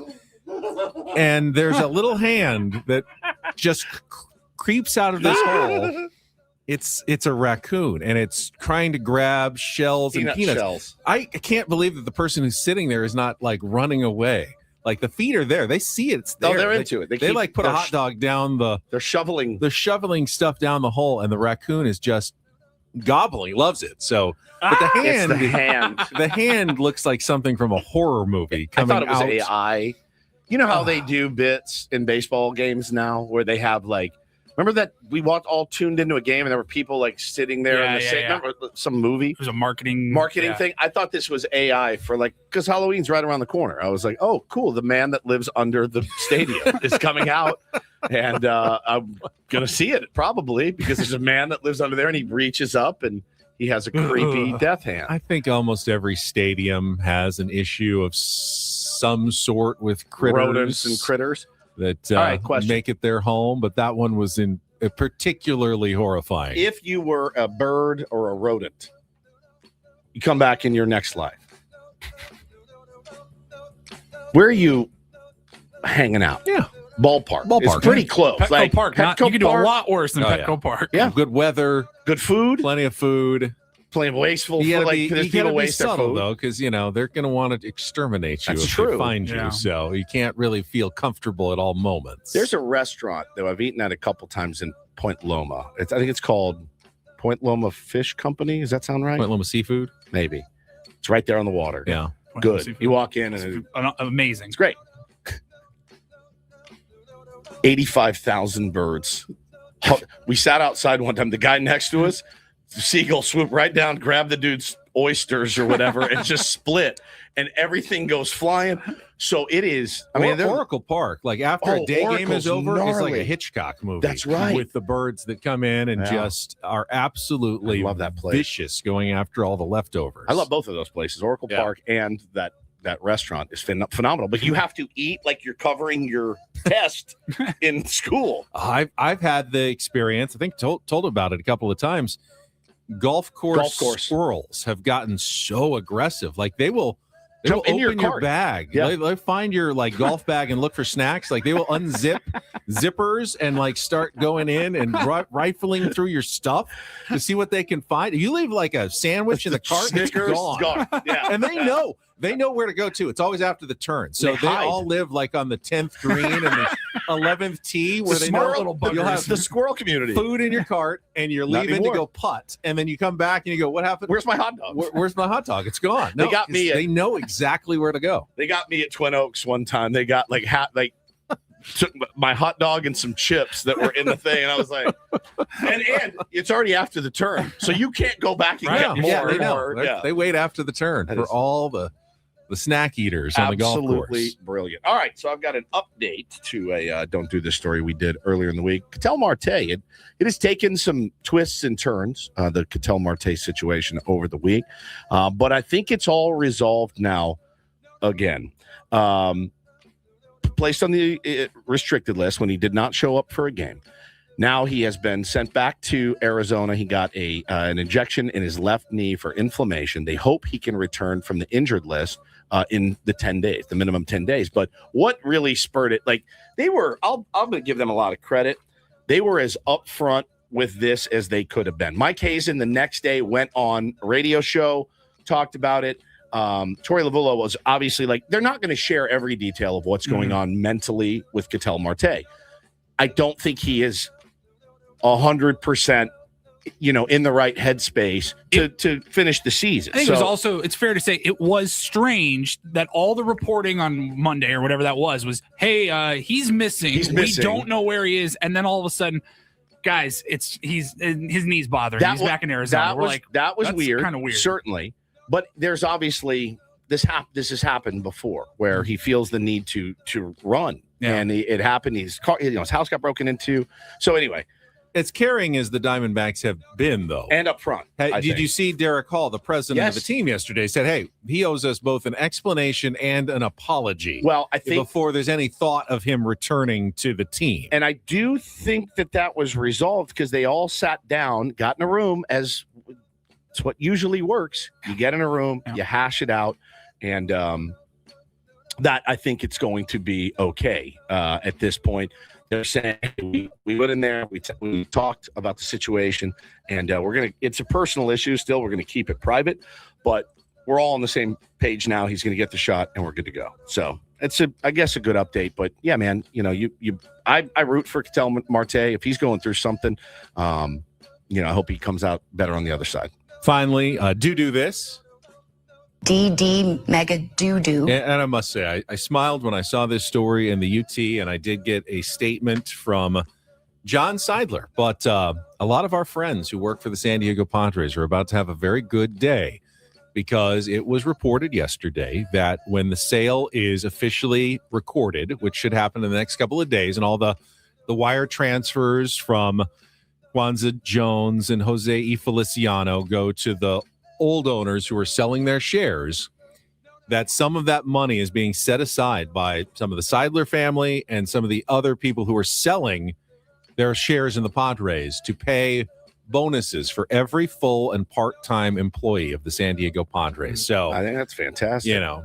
PR, people who work in operations. I mean, our friend JoJo at Fantasy Camp. These are all Padres employees. I don't know what the total number is, but John, if you're listening, it's REINDL. We are not. There's no E on the end of it. People think we are Padres employees. So here's the problem. I was just going to say, if we get bonuses, then you'll know we are definitely compromised. I've been accused of this before. Just paid Padres employee. It actually goes the other way. So if there's nothing that hits my account, I'm going to be furious at this point because I want my cut. I want my cut. If you're going to accuse me of it, fine, pay me. Pay me to do it. I know you told me last week you have memorized your routing number and account number, so you can give that to the Padres right now. Mm-hmm. Here's the statement though from John Seidler. Quote, "The success of this franchise has always been about people, and so many dedicated individuals have contributed to the growth and accomplishments of the Padres throughout our family's stewardship. This bonus is a way for our ownership group to say thank you to the employees who helped make that success possible through their hard work, passion, and commitment to our organization and our community. We are deeply grateful for everything they have done and the role they've played in the Padres' growth over the years." One final nice gesture from the Seidler family as they, not completely out. I know some of them are staying on with at least partial ownership, but from their control of the San Diego Padres, one more good deed. It's just always a good reminder to take care of your employees when you can, right? Mm-hmm. Always a good reminder. They're going to work harder. They're going to want to be a part of your organization. Take care of them when you can. And I think this is one of those instances where if you didn't, everyone's going to be like, what? Really? As guys, like people in the corner offices are like, counting cash. Putting in a pool. I had a boss in an industry one time where like it was a rough year. It was a rough year for everybody involved in the country. It was just a rough down year. Dude went to Instagram on Christmas morning and had bought like Vespas for his entire family. So like 4 brand new Vespas, piles of presents. And I mean piles. And it's just like this big present orgy on Christmas morning. And I looked at it and I was just like, it made me like my neck seized up. You're like, this, we should all be able to agree on this. This looks wrong. The look is terrible. Like, again, buddy, you could have done all that. If you didn't post it, I wouldn't have known. And then I don't want to hurt you because I know, I don't know. It doesn't hurt me. But waking up Christmas morning, see that and be like, cool, man. Very enjoy your new Vespas, all of you. This family of 4 just riding around the neighborhood Christmas morning with Santa hats on. Lost my mind. Lost my mind. And that is Don't and Do This for a Friday. That was Don't Do This with Ben and Woods on 97.3 The Fan. Yeah. I got we got the Jelly of the Month Club. Well, that's what the 3 of us are getting. Yeah. The gift that keeps on giving. We're giving membership in the Jelly of the Month Club. If the Padres is brass, the Jelly Roll of the Jelly Roll of the Month. Oh, we got that too. If the Padres brass is listening, it would be the funniest bit of all time to send us some jelly. Just, I think it's the funniest thing. If I came to work and I opened up some mint or some orange marmalade, I think I would. And then we send Cousin Eddie after you. That's right. That's right. That's right. That's so good. All right, when we come back, I want John Seidler here tonight, right now, in my living room, so I can tell him down here in Granite Ridge. Please, somebody send us some jelly. Our pal Darren Smith's going to join us when we come back. More Ben and Woods on the way on San Diego's #1 sports station, 97.3 The Fan. Yeah, well, our beloved Purples. And Woodsy's going to be making another trip down to Sedano Ford when that bonus kicks in, but I don't need to. Got the brand new F-150 2026. It's amazing. I love it so much. It makes me so happy to get in my truck and drive to work and drive to the fields, and it's got all the space that I need. But check out the back-to-school savings event going on right now at your local and veteran-owned Sedano Ford right there in La Mesa, just like 10 minutes from us here. It's a beautiful dealership with friendly people. They're going to take care of you. They really want to get you in the car or truck of your dreams. $349 a month is what it's going to cost you to get in that new 2026 Ford F-150 STX or the 2026 Bronco Sport Big Ben or the 2026 Ford Explorer Active. That's 3 great Ford vehicles, 1 amazing payment, $349 a month. And there's even more to take advantage of. 0.7% APR financing plus no payments for 90 days on select new Ford models. Don't wait. These offers will not last long. Stop by your local and veteran-owned Sedano Ford in La Mesa. Don't forget to tell them that Woodsy sent you for complete details, and more great offers can be found. SedanoFord.com. Once again, SedanoFord.com.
He just here. I'll show you a little. Just a little. Please don't. Just a little bit. What hurts on you? Nothing at all. A little bit. Nothing. Now, So let's say whatever you're about to touch is the only thing. Let's say It's gonna hurt. Right? All right, yeah. Okay. Pretend your knee hurts. Pretend your knee. It's going to in a second. Right here.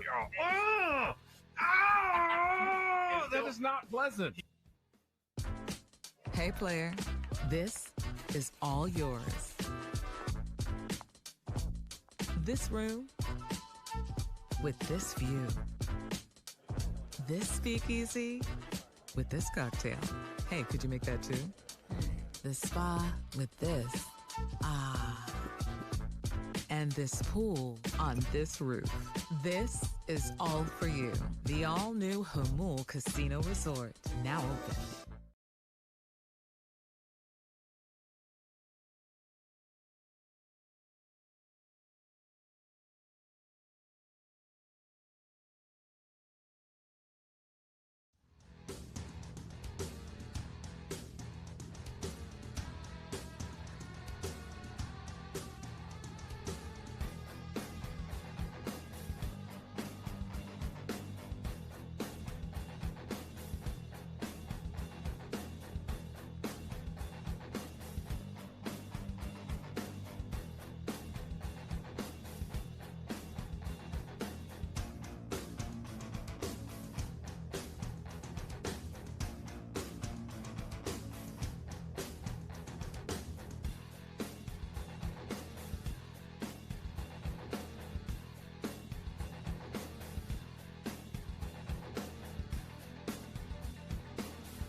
All right, looking forward to Fridays every single week because it's always our chance to get to talk to our friend Darren Smith. So let's go right out to our SDCCU fan hotline. It's not Big Bank Banking, it is better.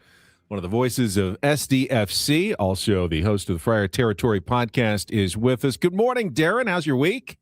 Good morning. Good morning. Yes, always a pleasure to be here. You guys have so many listeners. I swear, every week I get a text from somebody either before, during, after this segment, somebody who's listening in. This week it was my pal Chuck Acuna. So shout out to the great Chuck Acuna, a South Bay legend from his high school days as a catcher. Big fan of the Ben and Wood show. So shout out I love to him. it. Thank you, Chuck. Yeah. Did he play in the Little League World Series? I mean, South Bay? I don't think he did. He is, but there's a bunch of guys down here. Actually, it's funny because I work with Adrian Garcia Marquez, who was a really good player himself back in his high school days. And these guys all knew each other. They all played against each other. Benji Gill was one of those dudes as well. So there's a whole crew of people down here who were South Bay baseball, high school baseball legends.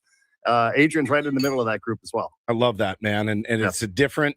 We're playing a team this week from the South Bay, my 9U team, and you'll just see. I told them you're going to see a different kind of baseball, and it's awesome. And learn as much as you can from those kids, man. It's just different and it's cool. I love that. I love that difference. And there's a difference, Darren, in many cultures in all these different sports. Soccer, obviously, being one of them, and baseball being the other one. I listened to what's his name?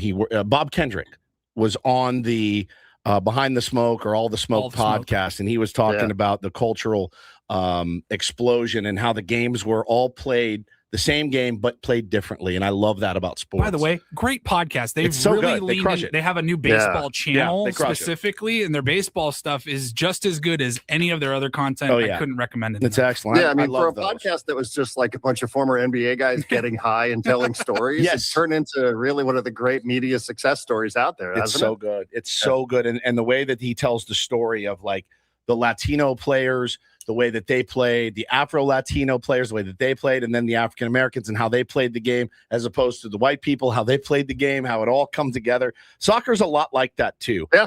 Soccer and baseball, sure. Yeah. I mean, totally. I mean, they hear these guys tell their stories. I'm always like, man, you guys remember what you were doing in high school, to the point where they can go inning by inning, pitch by pitch, and they have these stories to tell. And I'm always like, Yeah, I don't know. At recess, I was going home and smoking weed. And these guys have these amazing high school baseball stories. Like I didn't know what was going on back then, but these guys, I love hearing them get together because they still tell their stories from their high school days. And I will admit, I am kind of envious of it because, they really did play in some high profile games, which I think is great. And like you said, it's a little bit of a different cultural conversation than something perhaps I would have grown up with. So Darren, I watched the entire SDFC game on Wednesday night at Portland, and my takeaway is whatever they're paying Anders Dreyer, it's probably not enough. Yeah, because they couldn't do much without him on the pitch. Honestly, I mean, they still controlled the ball most of the time, but never really turned into anything other than a nice goal by Pirani, the new player. But that was about it for the entire game. Yeah, it's frustrating. And the one player on the field who you feel good about in terms of his ability to score the season is Marcus, right? And he has 11, but he was never given any breathing room. And unfortunately, like you said, we have, think about what the designated player represents in Major League Soccer. This is supposed to be your best player, your highest paid player, and Anders is serving the suspension. And Elias Ashuri is just getting up to speed. He's not ready to start a match. Maybe this weekend, maybe maybe tomorrow against Colorado. I'm heading out to the training facility to go talk to Mikey. So we'll see. He looked good when he gets on the field. And, your third DP is playing for the Galaxy. So you are in a situation where you are playing these other guys. And respectfully, who you're playing on your front line. Lewis Morgan doesn't have a goal this season and hasn't scored since 2024. Alex Mighton on the other side has one goal as an MLS player and isn't really much of a threat. And Portland knows this. Portland's like, well, hey, listen, if we get beaten by these guys, so be it. And they just took away Marcus. And like you said, Pirani did some things. I mean, listen, they did a lot of things well. Mikey's not blowing smoke when he says that the team is doing some things well out there. But what they are not is they are not ruthless. They are not dangerous yet in front of goal. Is that going to change when you get your new DP, a shorty in there, and you get Marcus and Anders all humming? And now Pirani looks like he brings something different to the table. I hope so. I hope so because got 14 left and Colorado is one of these 6-pointers. They're 4 points ahead of us. These other teams in the West are starting to fall apart. Seattle's in a free fall. San Jose's in a free fall. Real Salt Lake just sold its best player to Crystal Palace. So Minnesota lost. This was a real missed opportunity because you could have jumped over 3 different teams, including Portland, if you had won that game on Wednesday night. And being 4 points behind Colorado now, think about it. Just do the math. You lose, you're 7 behind. You win, you're 1 behind, and you have the opportunity perhaps to jump some of these other struggling teams. So I'm going to keep saying it. I still do think there is a good team here, but it has to show itself at some point with 14 games remaining on the season. Oh, I love it. And I love this push, right, from SDFC this time of year as they push to the playoffs. The exact same thing with the Padres. Gets a little dicey, losing 2 or 3 from the Mets. And Darren, the way that they've been playing in the second half, though, it's calmed, I think, me and maybe a lot of other people down. The ability to come back in games. And even Tony mentioned it yesterday. He said, one thing, the last few games been a little bit inconsistent. 1 run, 7 runs, 1 run, 5. There's a way to, and I know it doesn't work that way, but if there's a way to get the offense just not even humming, just 4 runs, like the way that the pitching's going now, you feel a lot better about this squad. Yeah, I mean, it's funny because, you started that, Woodsy, and I thought you were talking about SDFC, and I'm like, I'm nodding along because, yes, yes, I agree. Because, it is sort of similar here. Both teams went out there, did what they had to do at the trade deadline during the transfer window, and now, you're watching other results, right? Like the other day, nothing went the Padres' way. They lose to the Mets 2 out of 3, and Arizona wins, and Philadelphia wins, so nothing really went their way. And you're right. It unfortunately feels like it's part of the Padres story that for every time they explode and you're like, yeah, okay, wow, this offense, isn't this terrific? It's fun to watch. They're just as likely to put up 1 the next day. And where is everybody? What happened here? How could you not ride the emotional high of what it was that happened game 2 of that series with Fernando Tatis Jr. only to come back the next day and lose? It's maddening. And unfortunately, although I think it's probably unfair, unfortunately, what it does is it just reminds a lot of people of how the 2024 season ended against the Dodgers. Yep.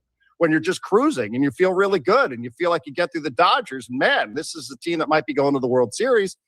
And then they just completely ghost. They totally disappear in the final 2 games. So, again, it's probably unfair, but, we have long memories around here. And you're starting to think, God, like, you know, I don't want to live through that again. You know, there are other ways that you could lose other than watching the bats go quiet. You kind of did that in Chicago last year. So, yeah, it would be great if they could do that. And imagine, like, you know, this front office has done everything it can do. There's not many more levers to pull. This is kind of what it is. These guys have to figure it out. You know, and they have to figure it out there on the field. And Manny Machado's got to be better, and these guys got to be more consistent. You know, we can't be riding this roller coaster of Jackson Merrill like he's back. Okay, this is what they paid for. Okay, where is he? You know, like guys, you got 30-something games left. Like, it's up to you now. Like, your front office has done everything it could do. There's only so many more things your coaching staff can do. Like, you got to go. You got to just make it happen. There's one more lever. Oh, Ethan Salas? Yeah, there's an Ethan Salas really lever. There's one. I mean, that is a lever. It's an interesting lever. Is It it one is, though yeah. that you pull? I don't know. I don't know either. I wish I did. And I think. I mean, if either of the catchers was struggling, I think it's an easy lever to pull. But because they're both kind of locked in, it's like, all right, there are some consequences to pulling that lever as well. He doesn't have to come in and catch right away. Doesn't have to. Yeah, I mean, yes, some, but like So you're bringing him in to hit. He doesn't have to come in and be the guy. Like, then you got to. But like, what better time for a spark for a lineup? Yeah, Samad Taylor coming back. I think that's going to be great. And if he does what he did, great, no problem. I just don't know if he's an offensive spark yet. He's hitting I think he's really well. Consistent. He puts all together Bring him up around here good more player. for his bat though, or for the spark, or just because, you know, here's the thing, and you know, it's an interesting part of the conversation. And you know, I was asked this yesterday by Marty, and I kind of dismissed it because I feel like, you know, Ethan Salas, should he come up? Should he not? Is replaced by yourself as, you know, the sort of you know, the conversation that we need to have whenever we need to fill segments. Yeah. But you know, and you know, here's the thing, like getting a catcher, right? I heard Buddy Black a couple of weeks back with you guys, and I was surprised when he said we feel maybe offensively he might be ready more than defensively. Yeah. How much experience does he have with pitch comp, right? How much does he know these pitchers? The game speeds up on you in the big leagues. As good as he is, right? As bright as his future might be, this game speeds up on you. We know that, especially with 30 to go. And every day, the wins and losses matter. And, you know, your one bad appearance behind the plate with Michael King, who gives up a 3-run jack from him being like, why am I throwing to this rookie when I feel better with Freddie Fermin? Can he control the running game, right? You have guys like Robbie Ray and Michael King who put runners on base a lot, right? Like, so I just it's an interesting thing to think about, but I think once you kind of go through the pluses and minuses of it, I don't know. It's a risk. You know, I wouldn't want to see pitchers feel down the stretch like they're uncomfortable throwing to somebody that they haven't thrown to all season long, because, you know, he's got to get used to life in the big leagues, which is different than life in AAA. Yeah. Darren, I can't let you go without getting your thoughts on what we talked about in the first hour. And I think one thing that San Diego loves is Darren Smith takes on high-level, complicated issues in sports. Oh, yeah. The Dodgers situation. Woodsy kind of went on a rant. Why are we not hearing stories about this from the big elite reporters in Major League Baseball? Are they coming? And how serious is this going to be they're in not baseball? Tweeting anything. Nothing. I mean, really, like, yeah. Ken hasn't tweeted in a week, and we're in the middle of a pennant race. And Who's that? Ken Who Rosenthal. Ken Rosenthal. Yeah. He's not sent a tweet in a week. I get your point. I think it's fair. But do you really think Ken Rosenthal and Bob Nightingale, a guy who is unaffectionately nicknamed Boob Nightingale, do you think he is qualified to talk about a $20 billion insurance fraud situation? No, but he wasn't qualified to talk about Seidler's pocketbook, and he did. Like, does he? He did. I don't know. They did. Ken. Yeah, I mean, I feel like these guys sort of just relay whatever information is told to them. I don't think they're. Yeah, I don't really feel like you know, that industry, that whole insider industry is to be confused with being market analysts. Somebody says something to them and they go, oh, that's interesting, and they repeat it, right? I think we kind of all hover around in the space from time to time. Sure. Somebody says something that sticks with you. You're like, oh, okay, that's interesting. I'm going to say it. You know, I don't really. And I do think Jeff Passan, I don't know, maybe I've missed it. I don't follow it as closely, but I think Jeff Passan has mostly been an advocate for the Padres. I mean, I remember having conversations with Jeff where he has certainly been an advocate for the Padres and for Peter Seidler specifically. I would just say this, you know, just because, you know, I don't want to get caught in the glass house here throwing stones around, but the guy that's being introduced on Monday is still technically a business partner of Mark Walter. Yes. So, like, I also want to be careful that, like, that I don't understand this world. I don't understand the world of finance and private equity and how you can manipulate an insurance company for $20 billion to pay Shohei Ohtani. I'm not going to pretend like I do, but I do know that there are connections there and that these people hover around in somewhat similar spaces with private equity and Goldman Sachs and such. And I hope that there's separation with Jose Feliciano and Kwanzaa Jones, because I want to believe that this is a version of Peter Seidler, right? Connections to the Dodgers, just through business, a guy who's mostly been behind the scenes in life and in business and now stepping into the forefront, right? And sort of a legacy play for him and his wife. I hope that is the case. I really do. But, I also am not naive enough to be unaware of the fact that he still technically is in business with Todd Boehly and Mark Walter. Sure. And, I don't know. I hope that there is truly this Cold War and these factions inside of Chelsea Football Club, which, by the way, starts its season on Monday while Jose Feliciano's having his press conference at Petco Park. I think that's interesting. That's very interesting. I hope that there is some separation there. I really do, and I'm optimistic about that. But I also will say maybe there was a reason why this vote was sort of kicked down the road a little bit longer. I don't know. Let's see what happens. And just for anybody who's not following, Mark Walter, the owner of the Dodgers, is also a partial owner of Chelsea, which is owned by Jose Feliciano's Clear Lake Capital, although the reporting is he's trying to sell his share back to Clear Lake Capital to help with all of his, financial issues which is like another fascinating angle, because, these private equity guys have to prove that Chelsea's actually successful, contrary to how it's being reported. So, like, do you have to overpay them to go away? Because I don't know. It just, there's so much there, but I understand the point. These guys all drop to their knees every second for the Dodgers. I get it. And now, they have nothing to say suddenly. But I also think, if I'm just my own personal opinion, they're also unqualified to talk about, billions of dollars in potential insurance fraud. I mean, I've got a DM of passing, from like 2 years ago, maybe spring training. And it to read it back now, knowing, what's out there at least, is crazy. I mean, it's crazy. It's like 2 pails of water in each hand, just kind of walking, carrying it for what they're doing. And they're so smart and they're so savvy. And yeah, man, like I think me, you, Ben, Paul, we start a Ponzi scheme together. We can make more money in a season. Let's do it. Let's check out where we are in a year. Before we knew all this, it did seem smart and savvy what the Dodgers are doing. I mean, they still have a great farm system, right? Of course. I mean, that's not because of insurance fraud, and like just their whole television thing. Like, everybody knew they had an unfair economic advantage, but that was their advantage. The Padres have an unfair advantage because it's San Diego, and people would rather play here than play in Arizona or some dump like Cincinnati. So, you play to your advantages there, and the Dodgers is economic. But, again, like the fact that these guys wrapped up in some sort of insurance fraud situation under federal indictment is not something I'm necessarily qualified to talk about, but I'll laugh at it and point at it. Just hope it doesn't boomerang back around on us. Darren, we squeezed a little extra time out of you. Appreciate it. Good luck to SDFC tomorrow against the Colorado Rapids at Snapdragon Stadium. Appreciate you guys. Have a great weekend. Thanks, Steve. There he is, D. Smith, Friday guest, and everybody talking about Darren Smith on the Ben and Woods program. Love it. Always enjoy that. All right, we'll come back. We've got 2 hours to go, including our SDCCU management report with Josh Stein. We'll play a little Take on Woods and a very odd restaurant order I heard about this morning. Coming up next on The Fan.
right, my friends, we are halfway home on a Friday. Yeah, went a little bit long with D. Smith, so we're starting the reset a little bit late, but nobody cares at this point. Could be my last day on the air I haven't heard anything from management yet about my Bunny XO podcast rant from the Open. Still can't believe that you didn't realize that news came directly from our CEO. No, I saw it from an industry source that tweeted it, and then I did not check my work email yesterday. I never get anything. I just get all spam in there. Did you even read the article? And did it say like Kelly Turner says the Odyssey CEO Kelly Turner says this about the at least you're consistent. You rip Adam all the time. Yeah. He's your boss. Yeah. So why wouldn't you rip your boss's boss as well at the same time? What's the difference? I will not apologize. They can all fire you. So yeah, you do not care. Yeah, I mean, listen. You want to fire a guy for being right? Am I not paid to have opinions on this program? Yeah. I am, exactly. I'm just doing my job here at the end of the day. But so we'll see. We'll see how that goes. I'm not answering my phone for the rest of the day. Probably a good idea. I'll do wait that till Monday. Yeah, wait till Monday. It's a weekend. That's right. You're unavailable. Well, do you come back up here this afternoon? I'm Woodsy. That's Paul Reindl, executive producer of the program, and Benjamin Higgins, your friendly neighborhood sports anchor. I want to talk quickly, though, as we're on the subject of email. I'm not the only one here that doesn't know how to work email either. Ben reported an HR email to phishing. So we've had in the last... It's my new bit, I think. It's a good bit. So in the last few years, Odyssey got hacked years ago, and it was a big deal, and we've made a lot of fail safes to make sure security changes, and it's been great. And yeah, there's a couple of little extra steps you got to go through, but you do it because you don't want to get hacked. Well, phishing emails are a big thing. I've fallen prey to them. A lot of us have. A lot of elderly people have. So we have a thing on our email where if you think it's phishing, there's a little hook at the bottom, and you just click on the hook, and you say, "I think that's a phishing email." Well, this was an email from our official HR person saying, "Hey, listen, if you're going to be driving in any work capacity, and that means driving to a remote, driving anywhere, driving to spring training, we need to make sure that your driving record is clear. Like, we don't need a bunch of people out there with warrants and things like that." And so I saw it, put in my info. It was like not a whole lot was required of us. Like your name, but they wanted personal info. They wanted social security number, some your things, driver's license number. Like those are the things that are supposed to trigger. Yes, to put your raise your hackles a little bit when you get an email. So you got yours right now. Again, it was not from Odyssey.com. It said like Odyssey-services.com. And they also tell you, hey, if the domain name looks a little funky, that's another red flag for a potential phishing scam. So I just clicked the hook. So maybe you maybe did feel justified in doing so. I was not going to get scammed. They try to catch you. So do you just do that with every work email that you don't feel like responding to or dealing with? That's a good bit. Sorry, Adam. I thought it was phishing. Yeah, you're right. It came from Odyssey Services LLC, background verification request for Stephen Woods. Never heard of it before. You have somebody sniff. Maybe you were right. But you're sniffing around your background. But here's the problem. Ultimately, it was a legit email. Yes. But once you click the phishing thing, when you click the hook and you submit it to phishing, it's gone. You don't get it back. It's not in your trash. It's not anywhere. It's gone. So now they're like, "Hey, is there a reason Ben Higgins? What is he hiding? Because he tried to get rid of this, and it doesn't appear in your trash. It doesn't appear in your spam. Nothing. I looked for it again. It's dead. It's gone. It's gone. This thing's not retrievable. So you can't submit your info. I couldn't, but I told Adam, and they were able to generate a new email to me that I did not report as phishing this time. Well, next time Adam needs a graphic or some audio imaging done, I'm just going to hit phishing. Be like, that looks a little suspicious, and then it's gone forever. And be like, I don't know. They drill into your head. They do. Like, trust no one. On alert. Trust no one. They can never be mad that you are overly aggressive in clicking that phishing hook. You know what's funny? Because I got one with Adam's name on it maybe 2 weeks ago, and it was like, "Hey Woodsy, hey Woods, we have to renew our Norton antivirus. It's $470." I was like, "Shit, well And done. it had Adam's name, It had right? Adam's Yes. name on it. They're smart, They man. are. Yeah, they're getting clever. They're very, very clever. So be vigilant out there, like Ben. I'm not stopping. So I got this text from my buddy Scott, who's on vacation this morning, and I'm a big advocate. Like, order what you want when you go to a restaurant. Sure. Like what sounds good to you. Yeah. What feels right. I should not be sitting in judgment of what you order. Everybody's got their own preferences, But things they you like do, and dislike. and you are. But it's just do a lot. impossible sometimes not to do this. And Scotty, he and his wife eat out a lot. So they sometimes will comment on what the person at the table next to. Did you see what Sure. they ordered? And this one actually got me. So they're sitting down for, I think, lunch. They're in Scotland right now. Yeah. And they sit down at lunch and he says, You'll never believe what the guy at the table next to us And this just ordered for lunch. This is a common bit from him. Yeah. Occasionally get these from him. And when he told me, I was like, what? So, starter and an entree. Okay. So the guy says, I'll start with the tomato soup. Perfect. I mean, nothing weird about that. Cup or bowl, sir? Yeah, cup of tomato soup. I'm going to start with the tomato soup. I mean, I wouldn't eat That it, is- but delicious for some. But I mean, and it's kind of coolish, even in the summer in Scotland, like warm soup, delicious. And then for my entree, I'll have the bowl of chili. He doubled up. Paulie just blew his mind. I'm sorry, what? You're starting with the tomato soup. For and then you're dessert, going to finish it up for with dessert, the I'm gonna bowl of chili. do the bread bowl of clam chowder for my dessert too. You realize that chili is just gussied up Tomato soup. tomato soup, right? Like for the appetizer, I would like your Cobb salad, and then for my entree, I'm gonna have the Caesar house salad. I've never seen that from anyone. I have never heard of it. Both courses, some soup. Can you imagine? Ooh, yeah. I'll start with a garden salad, and if my entree, I want a Cobb salad. I mean, it's Like, just, sure. it's just so unheard of. I It's just so funny. stopped in my tracks. Good point, Jones. He says it's only acceptable at Olive Garden. Yeah, where you can I'll try the different soups. That blew my mind. Okay, so tomato soup is very watery liquid, it's right? You can thin- almost it's drink thin it, soup. right? It's thin. Then you have a meal of chili, beef, and Tomato soup, they could give you a straw, and that entire bowl could be clean. yeah, for sure. And then the chili is more of a meal, but it is odd. It made me laugh so hard, and I go, "Why is it making me laugh so hard?" Dominic said, "A flight of soups, a flight of soup." I would be into that actually. That's something I might order as one appetizer. A If it was flight of soup. 4 little shots of soup or 100%. something. I All love 4. You know what I I mean? guess I just would have never even thought it was possible. I know. But I it wonder just- if the waiter was it's like, blown my mind. "Are you sure? You just had soup, and this is just thicker, chunky." I'm sorry, sir. Did I hear that correctly? You'd like the tomato soup, Yeah. and then you'd like the chili. And I want a side of gazpacho, please, as well. It's so good.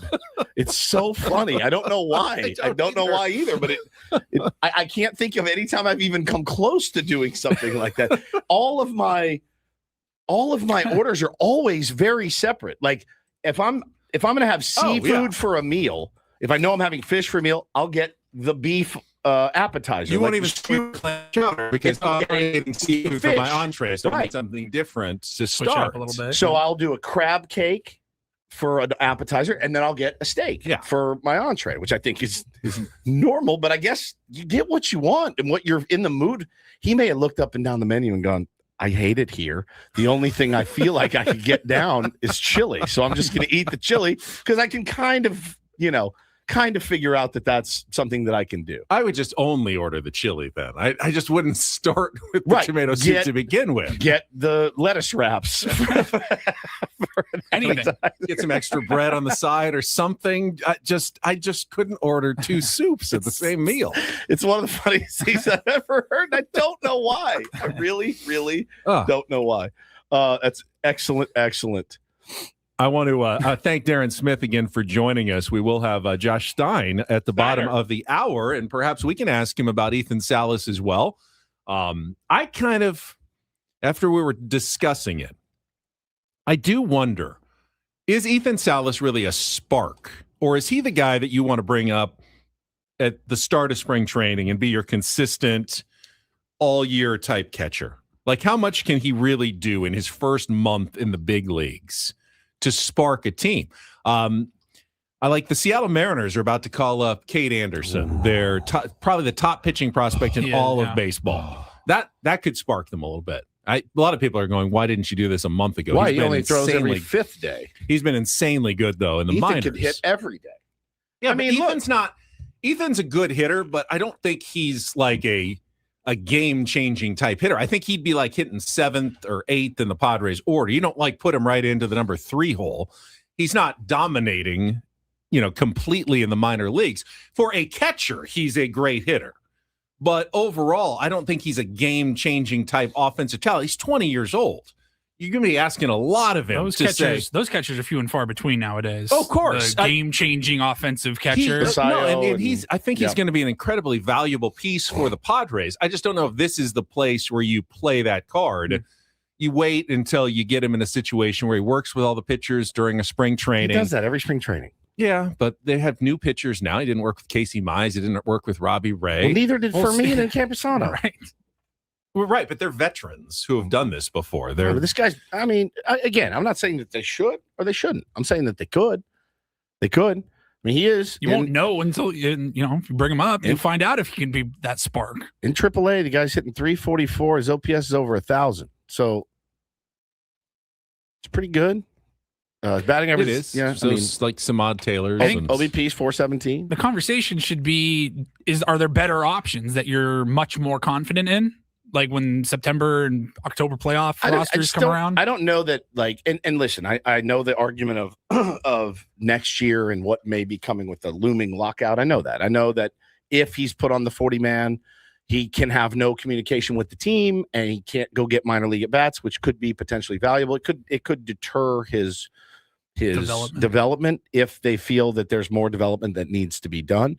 But it would not be the first example of a young player being called up to help a team in a pennant race.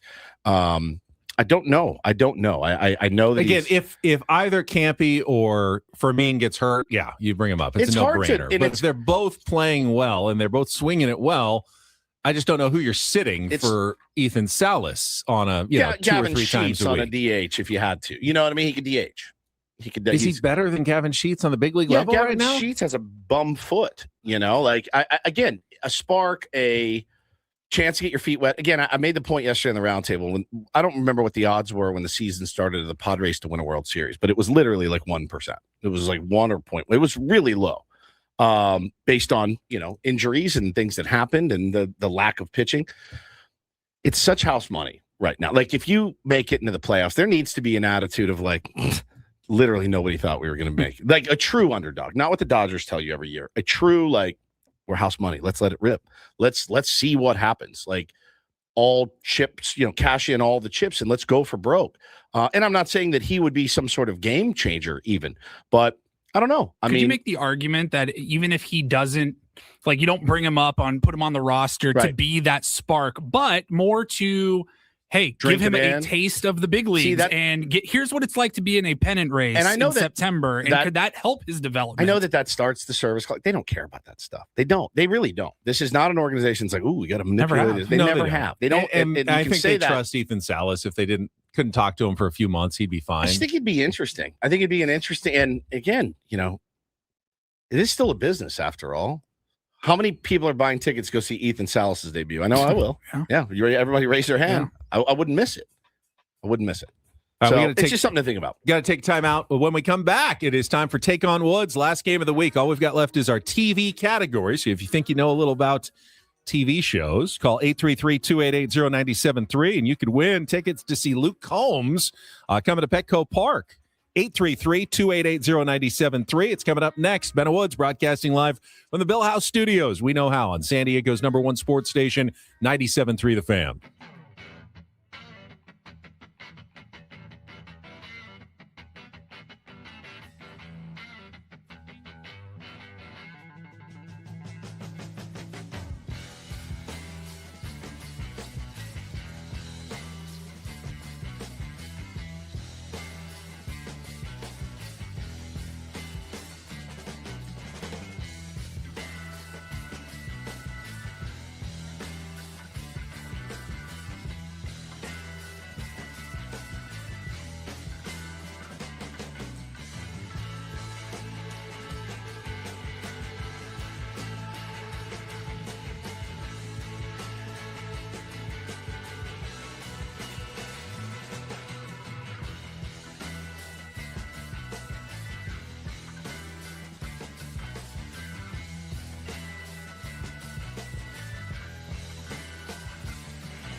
Okay, player. This is all yours. This room with this view. This speakeasy with this cocktail. Hey, could you make that too?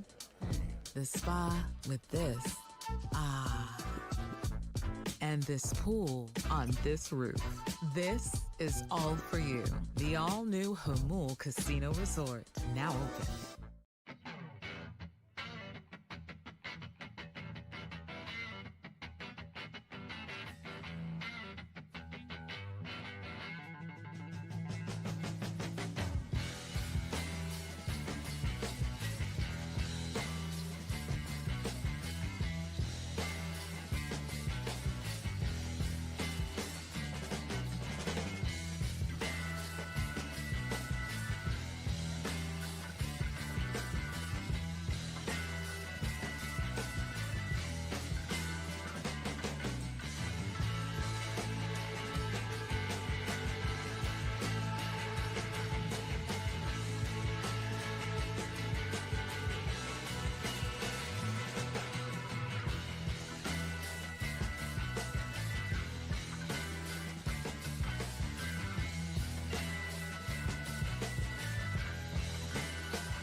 Quick update from Williamsport. Tijuana with a 7-1 win over Australia in their first game this morning. That is a final.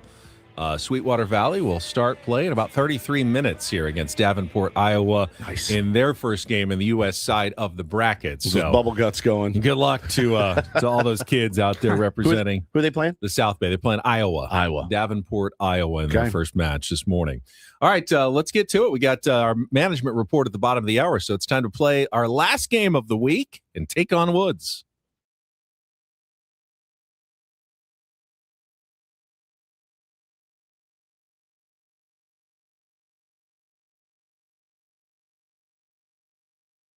Take on Woods brought to you by Bay Alarms, security and fire alarms for every business. We got you, and we got Dan called in quickly today to play our game. Good morning, Dan. Hey, how's it going? Hey, good. All right, 60 seconds, 5 questions. If you beat or tie Woods, you will win instantly our Luke Combs tickets. Luke Combs coming to Petco Park June 26th. Ticket info at lukecombs.com. Now, if you don't win, we open it up to everybody else because we do have one more pair to give away. And you'll be playing our TV category. Everyone avoiding this one. I thought it was kind of a fun one. It's called From Bait Boy to Bait Man. We've got 5 television series that all starred Jason Bateman, starting in his youth and continuing into adulthood. So that's what you got, Dan. And you'll have 60 seconds. If you don't know an answer, you can pass. We'll come back to it if there's time left on the clock. First questions are 2-second TV theme song. Paulie will play the short clip. You need to identify the show based on the theme song. Dan, you feel good to go? Let's do it. All right, let's put 60 seconds on the clock. Again, the category from bait boy to bait man. Your time begins when Paul plays our TV theme song. Good luck, Dan. Let's take on Woods. Here we are, face to face. Was that Little House on the Prairie? Incorrect. A teenaged Jason Bateman played David, in which show originally named Valerie, but later renamed what after Sandy Duncan replaced Valerie Bertinelli in the lead role? That was the Hogan family. That is correct. Jason Bateman played Bob Newhart's son, in which 1997 CBS sitcom co-starring Judd Hirsch that only lasted one season. Pass. Jason Bateman nails the straight man role as Michael Bluth, surrounded by a massively dysfunctional family in which Arrested Development. Correct. Netflix found a hit when Jason Bateman played husband, father, and money launderer for the cartel Marty Bird. Ozark. Correct. Jason Bateman played Bob Newhart's son, in which 1987 CBS sitcom co-starring Judd Hirsch that only lasted one season. I know this.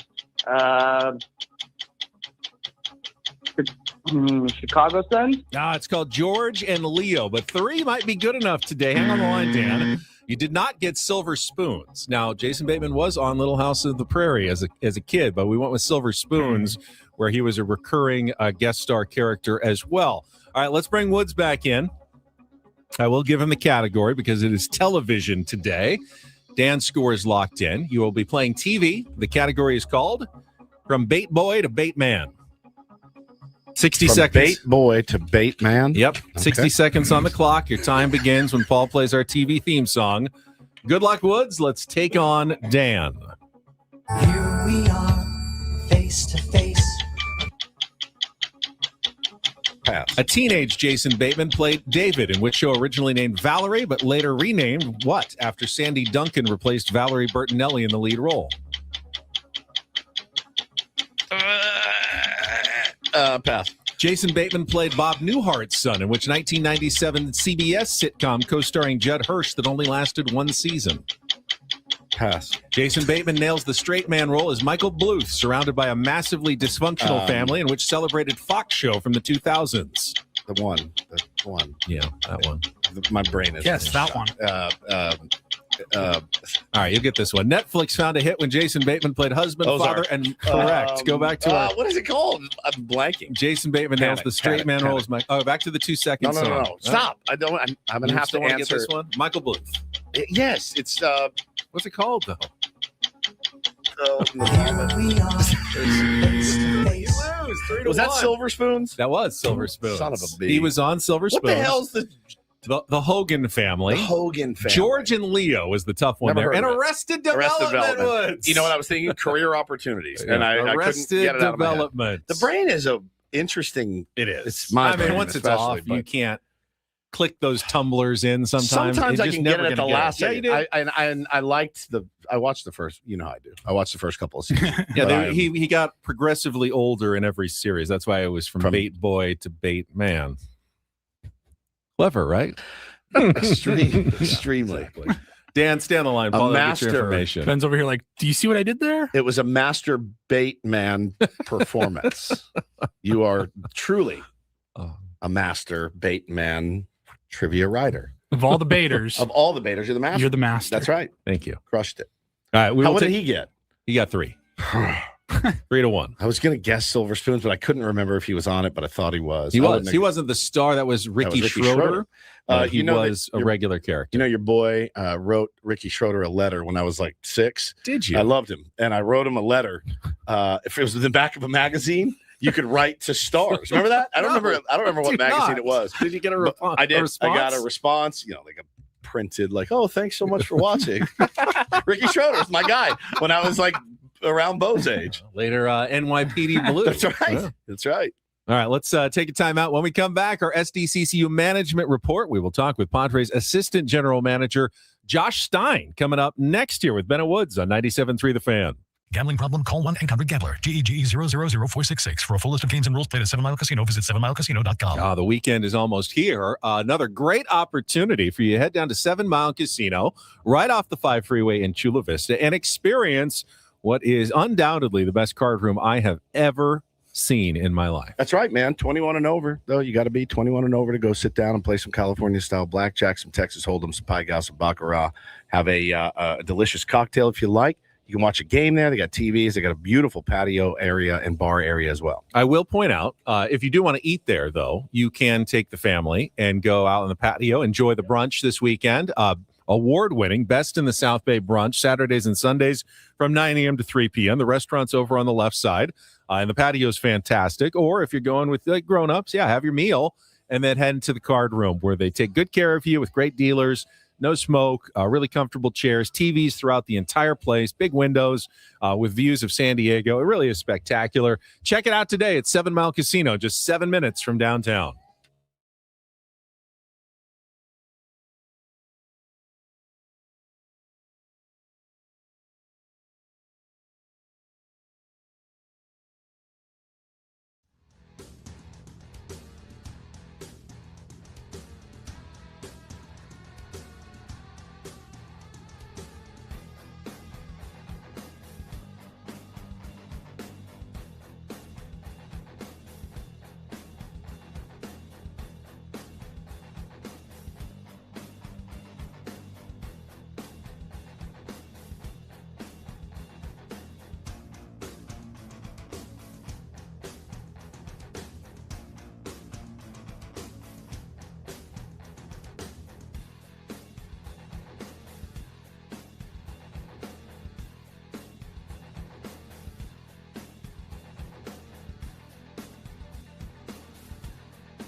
He just here. I'll show you a little. Just a little. Please don't. Just a little bit. What hurts on you? Nothing at all. A little bit. Nothing. Now, so let's say whatever you're about to touch is the only thing. Let's say it's gonna hurt. Right? All right, yeah. Okay. Pretend your knee hurts. Pretend your knee. It's going to in a second. Right here. Oh, that is not pleasant. Hey, player, this is all yours. This room with this view. This speakeasy with this cocktail. Hey, could you make that too? The spa with this. Ah. And this pool on this roof. This is all for you. The all-new Hamul Casino Resort. Now open.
Ben and Woods brought to you by David P. Shapiro Criminal Defense Attorneys, helping good people regain control of their future when charged with a crime since 2010. Visit davidpshapirolaw.com. It is Friday, so let's get right to it. It is time for our SDCCU Management Report. It is not Big Bank Banking, it is better.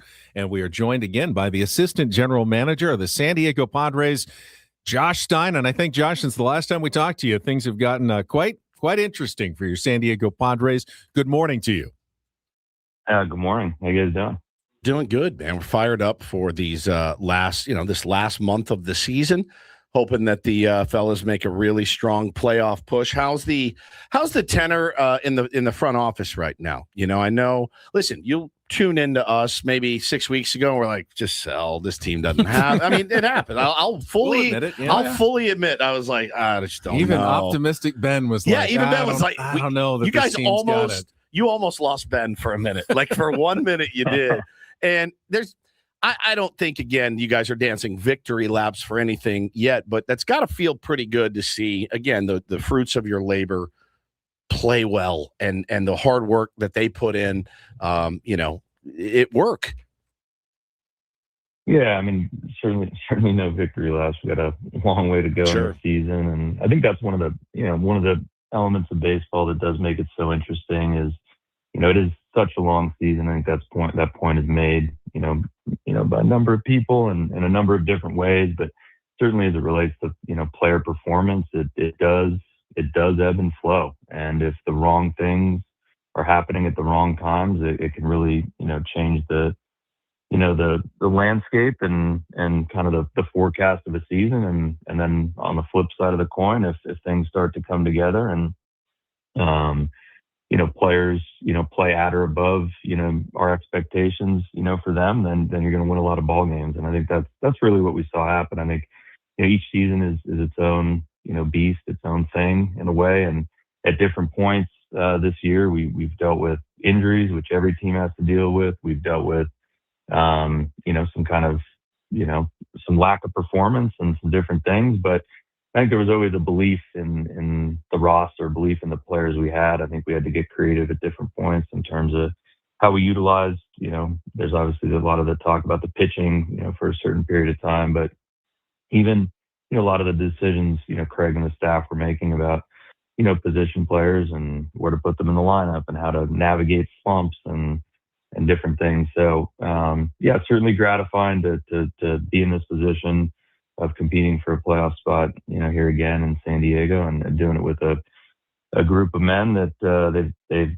been through it a number of times. I think they understand what it takes, and certainly the goal of the next 5 or 6 weeks is to play some really good baseball and do what's required to play again in October. How long did that take you and AJ to not be, when you started in your career doing this, to not be reactionary? Because I think about, there's a great example, I think, up in Boston, right?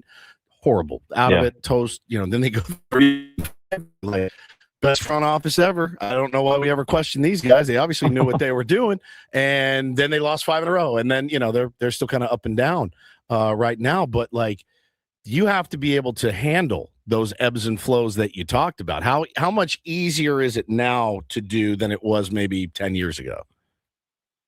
So that's a great question. I think that's something that you learn. Probably people learn at different stages, but I remember, seasons early in my career, and again, I was young. I wasn't involved in the top level decision making. I was more doing the advanced scouting, and so your nose is to the grindstone every day, and you're literally just focused on, that day's game and maybe preparing for the next day's game or the next series, and but just you get a sense from leadership, and at the time it was general manager like Kevin Towers of, this is a long season, and there's gonna be stretches where we're gonna play, very well, and there's gonna be stretches where we're gonna play very poorly, and that old maxim in baseball that you're never as good of a team as you are when you're on a winning streak, and you're never as bad of a team as you are when you're on a losing streak. And that idea of being a long season, I think people learn that in different ways. I learned it early in my career from some people that I think had a good perspective.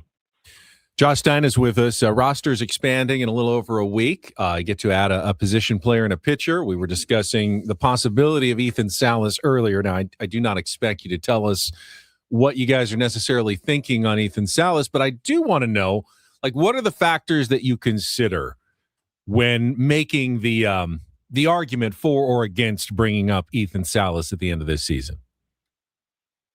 Yeah, I would say, I think, and this is not even just Ethan, related, but in general, I think the factors we're always looking at, and it's been a nice piece. I know we've talked about it, and, it's something that, again, goes back to, AJ and ownership and discussions about when you promote top prospects and things like that. But, we really have a focus on, the players telling us, when they're ready. When they're ready to come and help you win, major league games. And, I think there's certainly going to be an element of fit on a team, and, you're going to bring up players that are, going to fill certain spots and fill certain aspects, of a team. And, I think you always want to be cognizant of, not necessarily promoting a prospect to, a top prospect to come and sit on the bench. I think anytime you're going to promote whether it's a Fernando Tatis or a Jackson Merrill or really a top prospect, it's to come and play, and it's to come and impact the team. So those are the variables you're kind of looking at and considering. It's how does the player's performance really tell us that he's ready? And again, that's not a perfect science. I mean, it's not exactly the same level of competition, but based on the factors that we look at, the player telling us, and then it's the fit on the team and how much that player is going to play, and those are the variables that we consider with any top prospect. And it begs the question too. Like, Luis Campusano's had such an interesting career, and I know he's battled through some things, personal things that he went through, and things that he had to overcome. He's had such a monster year this year. I know that's got to feel good for you guys, because I do always feel like the front office has always been in his corner, and I think if you weren't, he wouldn't be here, because you guys ultimately make those decisions. So how cool is it for you guys to see him do what you always thought he was capable of? I think it's been really cool to borrow your word, but just in general, I think again getting back to that same concept of the length of a season and ebbing and flowing. It's not unlike that for baseball players' careers, and I think the catching position in particular, it's a unique one in terms of everything that's put on the plate of a catcher, and it's not just 2 or 3x from the standpoint of preparation and work. It really is like every single new advance in the game. It feels like it comes back to the catcher's plate. We've talked about that, whether it's pitch com, whether it's the sign stealing, multiple pitches, the pitch clock.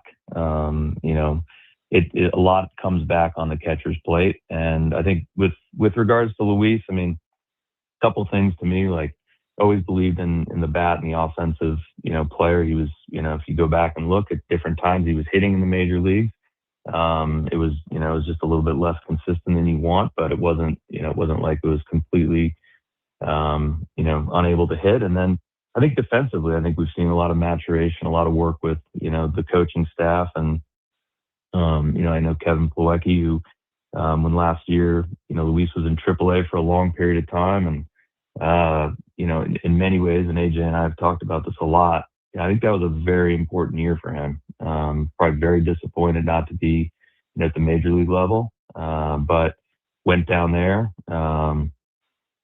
kept his chin up, went out and performed and produced and worked on some of the things that we were asking him to work on the defensive side. And I think, came into camp this year, with a, fresh set of eyes on him and a lot of people in his corner, and has run with it. So it is cool. It's gratifying to see anytime a player you draft, and then they come up and produce at the major league level. How much has ABS changed the pitch framing conversation behind home plate? Ooh, that's another great question.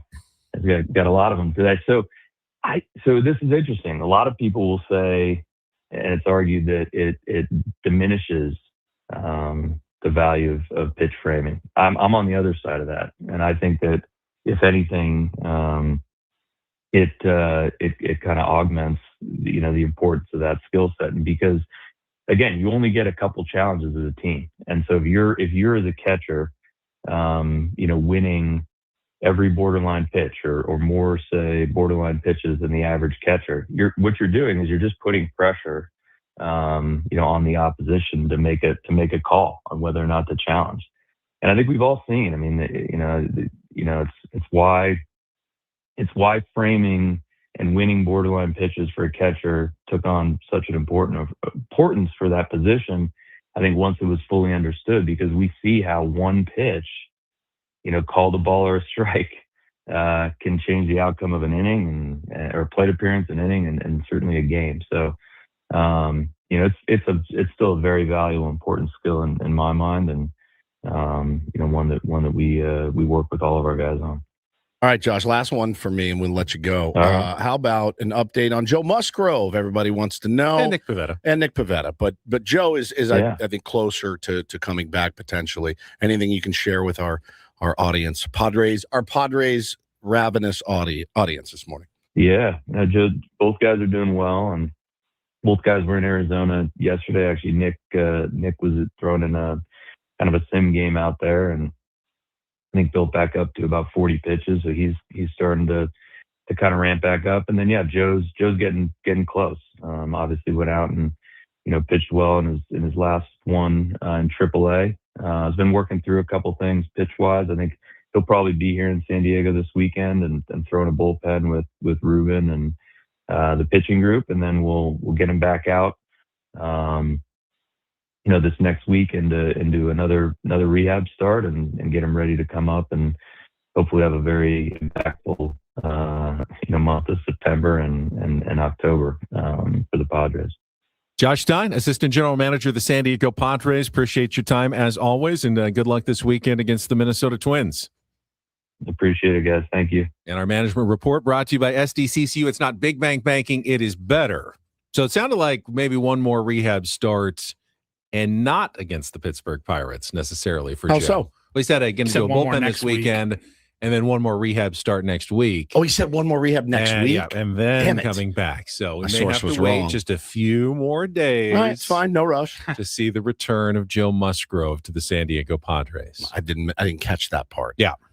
Because when he said he's going to be back to throw a bullpen in San Diego this weekend, I thought, oh, here we go. But then he said, then another rehab start. Because the Pirates will be here Monday, we'll probably Tuesday. Be here in San Diego this weekend and throwing a bullpen with Ruben and the pitching group, and then we'll get him back out,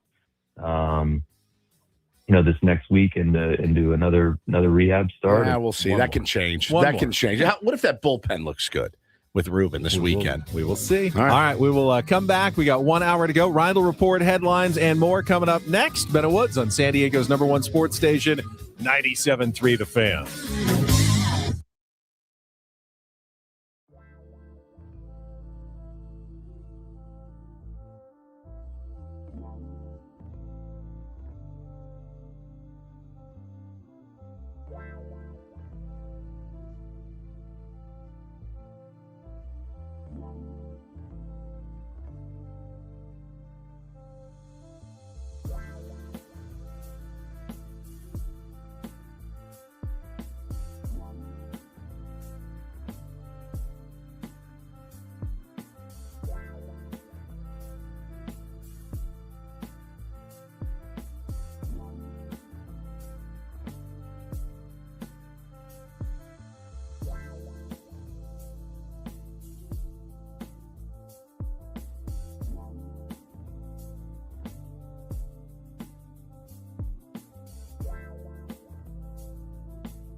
Our thanks again to Padres Assistant General Manager Josh Stein joining us on our SDCCU Management Report. It's not Big Bang Banking, it is better.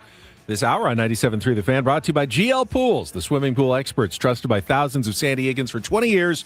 Baseball season is in full swing. In fact, it's kind of wrapping up, but yeah, it is. Swim season is not. That is definitely in full swing. Make sure your pool is ready. Call now, mention radio for 20% off new service plans in 2026. We're past the trade deadline. We are. But you can still sign players who are free agents. And I saw one yesterday, name hadn't thought of in a while. Did you see that the Philadelphia Phillies have signed Nestor Cortes to a one-year contract, sent him to Class A to get him going again, but he has not pitched since he was with the San Diego Padres. Last September 3rd was the last time Nestor Cortes took the mound. I don't know if the Phillies are hoping that he can eat some innings for them down the stretch if they're desperate for a number 5 starter, but I think that's signing Nestor Cortes is a clear sign of desperation. They gave him a big league deal and had to put him on the 40-man Yeah. roster. So, I mean, it sounds like they do intend to use him at some Nasty point. Nestor. Didn't work out that well for us. No, sure didn't. I mean, that you got one good Jorge Quintana out of that deal. That's true. That's true. But we also had to take Nestor Cortes. That's right.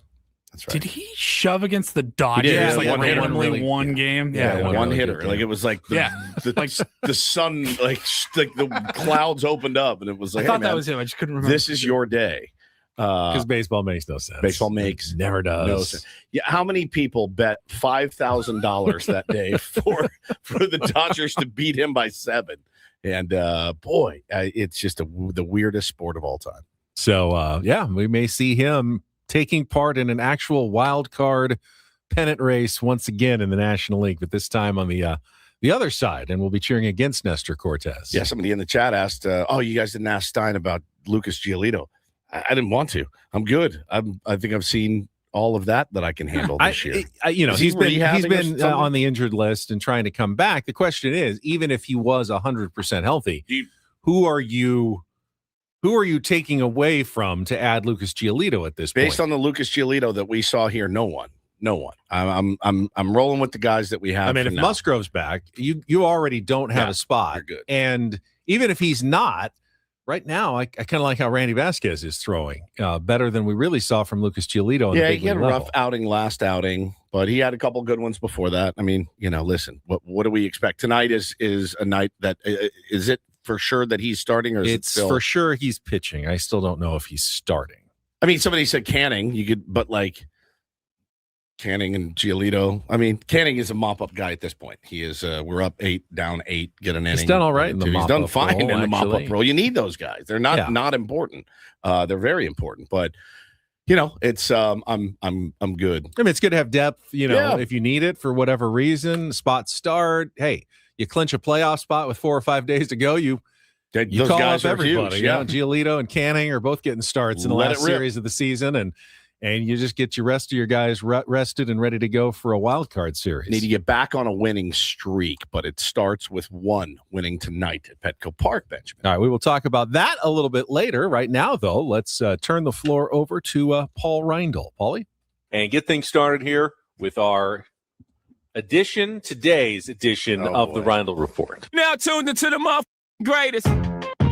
Welcome to the Reindl Report with Paul Reindl. Hey guys, it's Paul here. Hi, Paul. All right. 2 stories from the world of sports that we haven't gotten to yet. We'll start off in Major League Baseball. And 1 story that you didn't know you needed. Are you laughing, biatch? It's the Reindl Report. Hey, Paul, how you doing? Okay, how are you? I'm good. How are you doing today? Okay, how are you? On 97.3 The Fan. Are you ready to bless the mood? I need some help, please. That was good. Can I get a yeah? All right. All right. Before you start, Paulie, I want to thank you. Paulie got concierged yesterday. I almost brought this up earlier. By whom? Well, by me via You're gonna love this. My brother Sam, who texted me and said, "Is there any way?" This actually bothered me a little bit. Oh wow! I'm glad you brought this up. He said, "Is there any way? I got a buddy who used to play football for UT, and he lives in Texas, and we love giving him a hard time about Matthew McConaughey. Can I get the the Bless the Mood clip. Oh. So I can get the audio and send it to him. Okay. And so I, of course, said, Paulie, is there any way you can send it to me? It's online, isn't it? Then I realized it's online. But Paulie said for Sammy, he would do it. Well, Ben texted me and goes, hey, Yeah. can you send me this clip? And then he followed up before I even saw it and responded. He said, actually, I could ASAP. probably just pull it off of YouTube. Yeah. And then I saw it. I was like, it won't. I have it saved. It won't take me that long. No problem. So I clipped it. What is it? Can I get some help, please? Yeah, I thought that he just wanted the, can you give me some help, please? Right.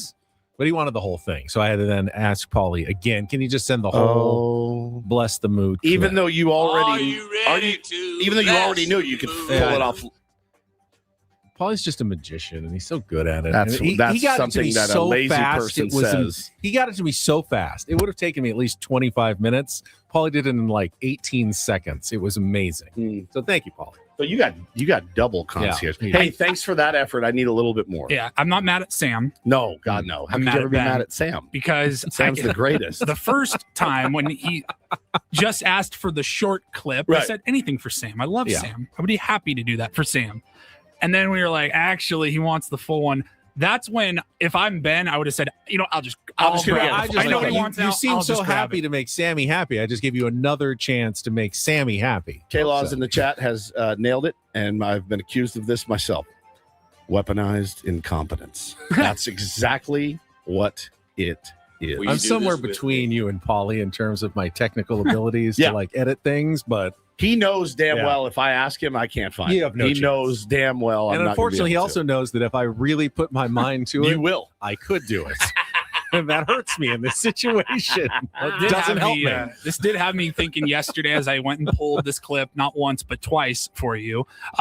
We don't play that full clip very often. The full clip is amazing. It's been a couple of years. I was like listening to it like 5 times because we never play the full Like thing. maybe you just, if you're a new listener and you've heard that clip in the Reindl Report or anywhere else, but like this is the full clip It's where they so were. awkward. It was the ribbon cutting for the Moody Center at UT. Yep. So why wouldn't Matthew McConaughey be there? They didn't even ask him. He just showed up. He just showed up. I'll do it. And they're getting ready to like cut the ribbon officially, and he's on stage, and there's 7 people there waiting for this to happen. Will you do this with me? Just because it'll make me feel good. It is time to bless the mood. Are you ready to bless the mood? Are you ready to bless the mood? Are you ready to bless the mood? I need some help, please. Are you ready to bless the mood? Everyone's going, no. This isn't Are a song. you ready No. to come never- on now? we've never heard Back up. Bless the mood. 1, 2, 3. You're getting a little aggressive there. Yeah. Come on Hey. now. Give me some back up. Bless the mood. Bless it, damn it. 1, 2, 3. Are you ready to bless the mood? Are you ready to bless the mood? Are you ready to bless the mood? Come on, CDC. Come on. Are you ready to bless the mood? Nobody's chiming in. Are you ready to bless the mood? Here it is. Are we ready to bless the mood? It starts right now. Thank you, Irwin Center. The memories we have there, we're bringing over here, but it's time to turn the page. Let's keep writing the book. The CDC, the Centers That was for Disease Control and their old Prevention. center that they were replacing with the Moody Center, the new one. No, the Irwin Center was the other one. He's like, come on, CDC, help me. It's all the people from the Centers for Disease Control and Prevention. To there. get up on stage and be like, what's wrong with you morons? How do you not know the next words? Like, sing along. It's also like even like, hey man, we got it. We know this chorus. Get off the stage. This is a ribbon cutting. I'm trying to get back to my day. Cut it and let's go. Bless the mood. Are you ready to bless the mood? Are you ready to bless the mood? Come on, CDC. Are CDC. you ready to What in the world? back up? Bless the mood. You're screaming at me. You're now screaming at me to Bless bless the this mood. mood. It's blessed. He's getting mad. It's blessed. They have the It's ribbon. been blessed. Actually, once you cut it, we'll cheer. If you cut that ribbon, we will all go, yay! How do you only get? They literally had 12 people there. It sounded like. Yeah. He was trying to do the Paul Stanley, like everybody on the left say hell, everybody on the right say yeah, hell, yeah, hell, yeah. Is there anything worse than to be like an MC? Come on, It's- everybody. Get up, let's go, make some noise. It's How many, like, He tried like 10 different times. He did. I think he get like 2. And if it's not happening, you got to just move on. You know what? Never mind. You guys aren't in the mood. Let's cut Anyways, this thing and let's get cut out the of damn here. That's ribbon. it. That's all you have to do. You cannot dig in and stay digging. He was just. That's Friday. I thought we'd have some fun That's there. brilliant. What I'm were we glad you talking pulled about? that Oh, back. yes, the Reindl Report. Interesting story here from the world of college hoops, I guess. So a couple of years ago, this was back in 2023, Kai Spears, he was a player on the University of Alabama basketball team, and he sued the New York Times because, well, he sued him for defamation because they incorrectly reported that he was at the scene of a murder in Tuscaloosa, Alabama. They published a report citing a person familiar with the investigation, indicating that Kai Spears was a passenger in a car involved in the shooting. Ooh, that's a big deal. Days later, the New York Times did acknowledge their error in an editor's note, and they corrected their story and apologized. But usually that's where those stories kind of end. Kai Spears took it a step further because he sued for defamation, and just yesterday he was finally awarded $9.25 million in damages for defamation. The New York Times now has to pay out. I don't love this. The New York Times has not lost a defamation case in decades because generally it requires actual malice. Like someone said, I know this is untrue, but we're going to report it anyway to get this guy. Malice. Everyone can make a mistake and you can get bad information. Sure. And all you can do is honestly report it. And then when you find out it's wrong, honestly correct it, which is what they appear to do. Wow. And it's possible they got a jury in Alabama that wanted to make a point of this.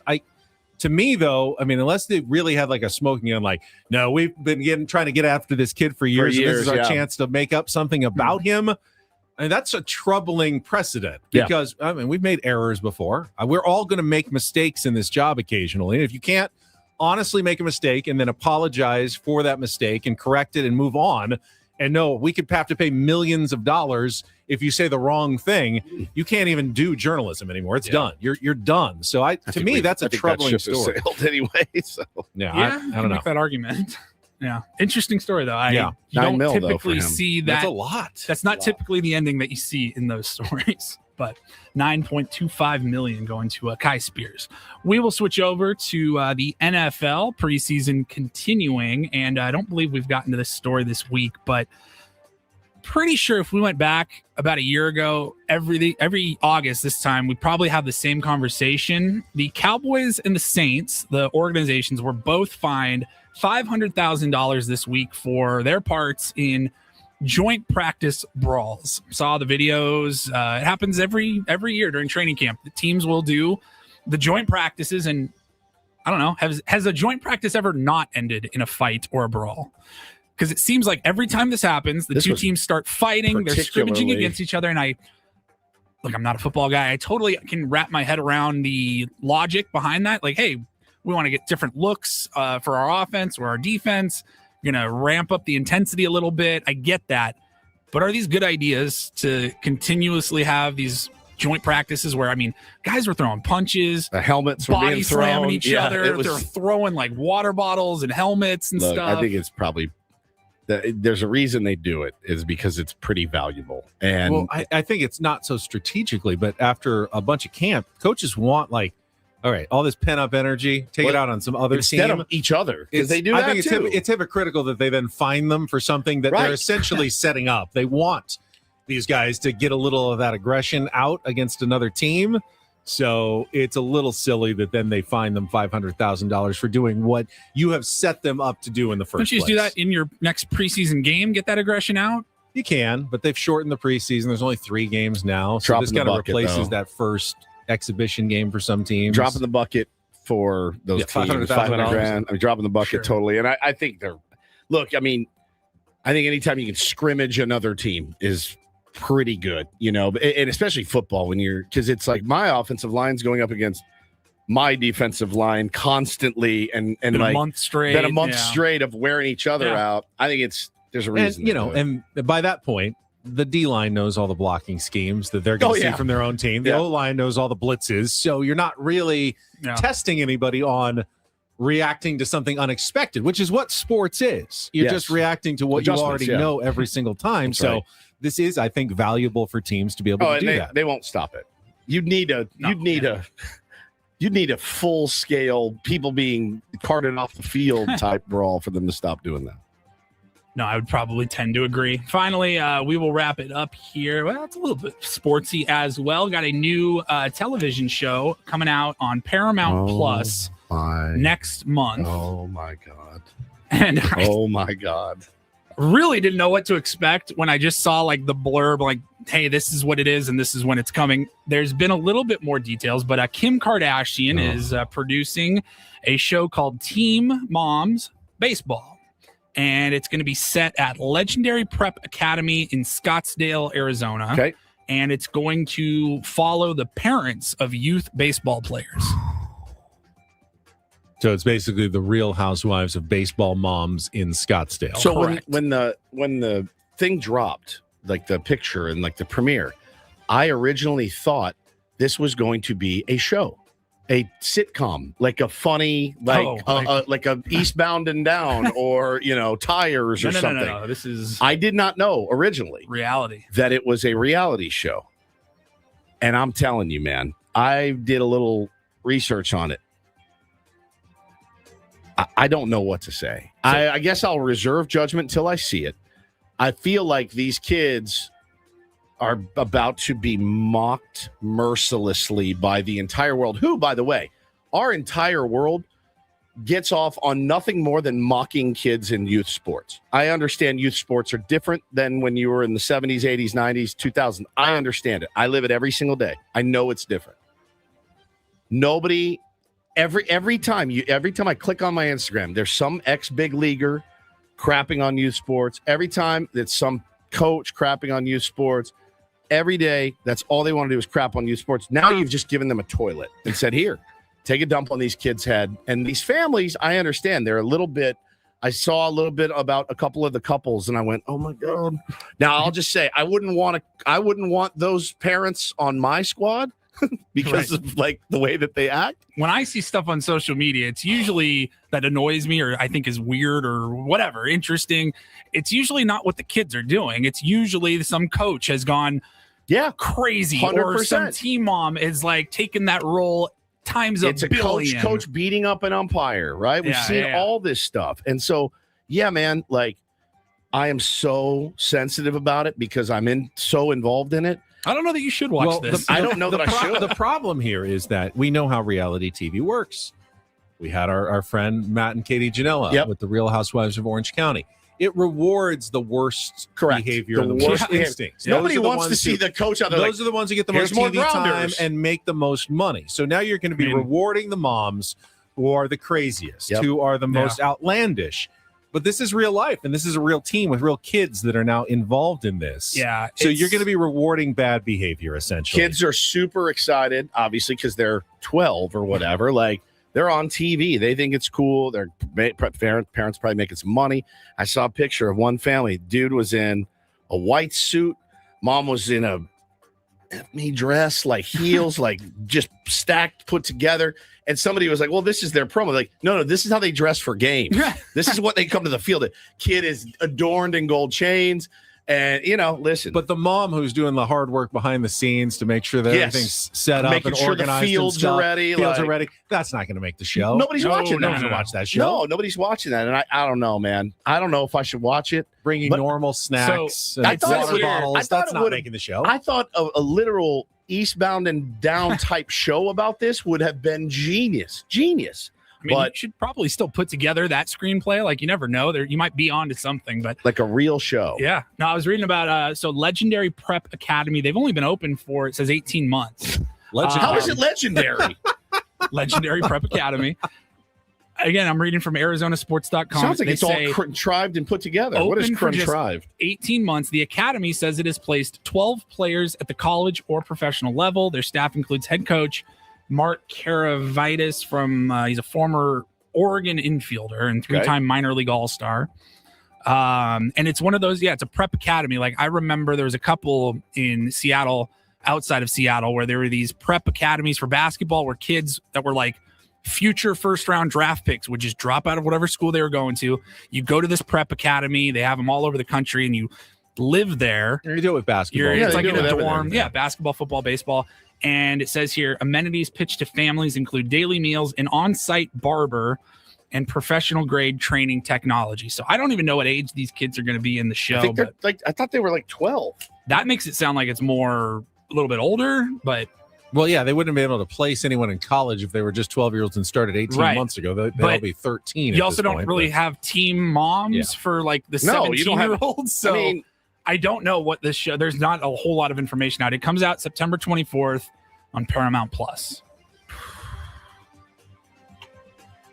I think he nailed it. I think it is going to give a lot of ammunition. It's just more ammunition, man. It's just more ammunition to take a crap on kids' heads. And I coach every single day of my life, something in some capacity. I cannot tell you how amazing these kids are. I cannot even impart to you what great, great kids that I have. And I didn't just get lucky. The kids are not the problem. The kids have never been the problem. Nope. It's not the kids. It's not. It's just not. And I think it does such a disservice to all the hard work that a lot of people put in behind the scenes. So listen, you watch the show if you want to watch it. I have to check it out. I got to see what it's like. But it's going to make me feel sad, I think, mostly for the kids, because listen, they're on screen. They're going to do it bigger and better and badder than everybody. Paulie, thank you for the Reindl Report. Quick update from Jake. He says CDC stands for Chris Del Conte, the UT athletic director. So he was referring to a person. So he was a CDC. You get them in gear. Yeah. Because they're not listening to me. Come on, CDC, give me some help. It's incredible. CDC. When we come back, Woodsy's former employer, the San Diego Seals. Yes. Major announcement this morning. 1, 2, 3. Are you ready to get you updated next on 97.3 The Fan. Come on, CDC.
Hey, player, this is all yours.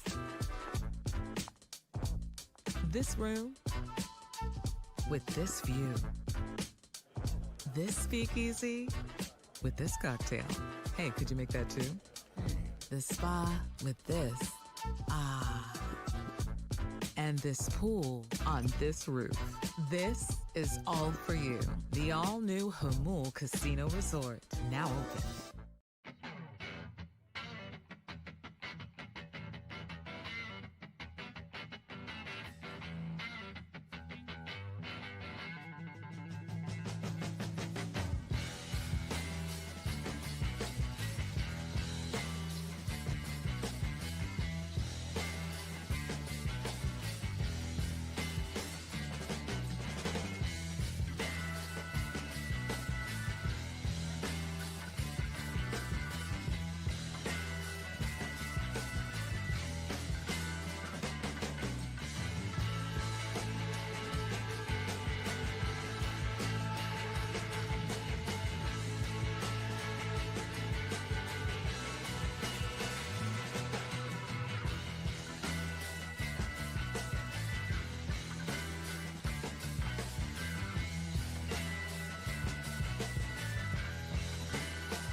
Ben Woods brought to you by David P. Shapiro, criminal defense attorneys helping good people regain control of their future when charged with a crime since 2010. Visit davidpshapirolaw.com.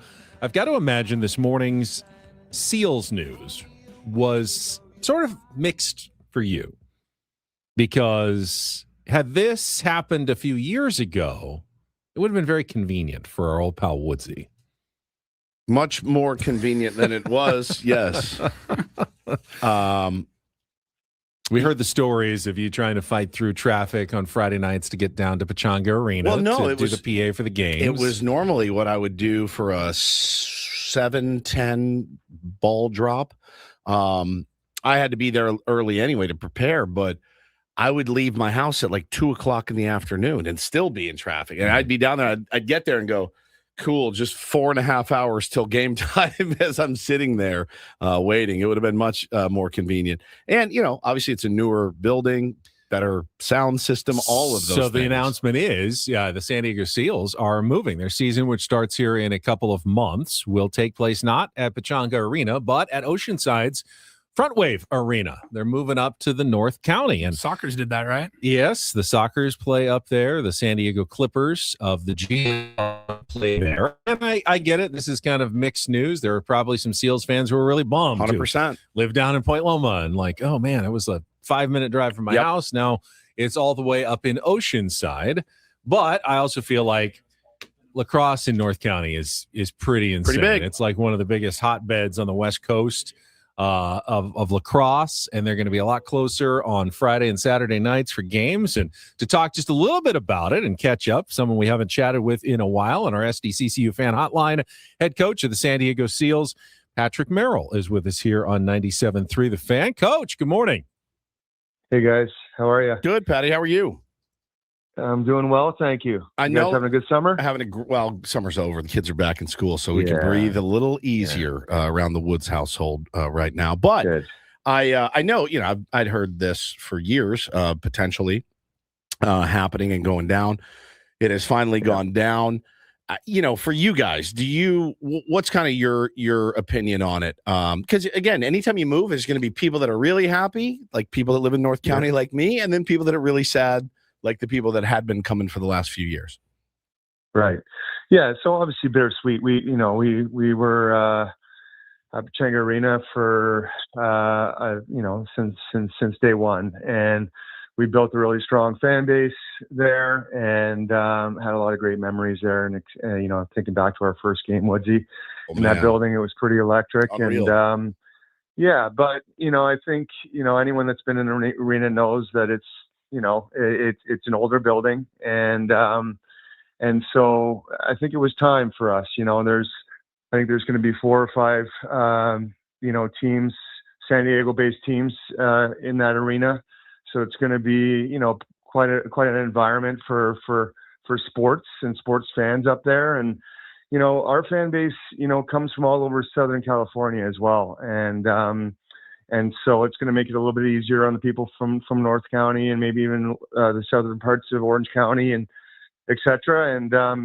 And we also have a lot of our players that live up there and building some youth programs up there as well. Lots of kids playing lacrosse. So it's really exciting for us. And, with a new building, it presents some different types of opportunities. I think we're going to get good chance to sell it out often up there. And if you've been in the building, it's more vertical, I guess, is the way to describe it. I had the pleasure of touring it yesterday, and so the fans are going to feel, it's going to be rocking in there. It's going to be really loud, but it's going to feel like the fans are kind of right on top of you, which I think is great and brings them closer to the action. And I think it is even better for us to feed off of as a team too. So.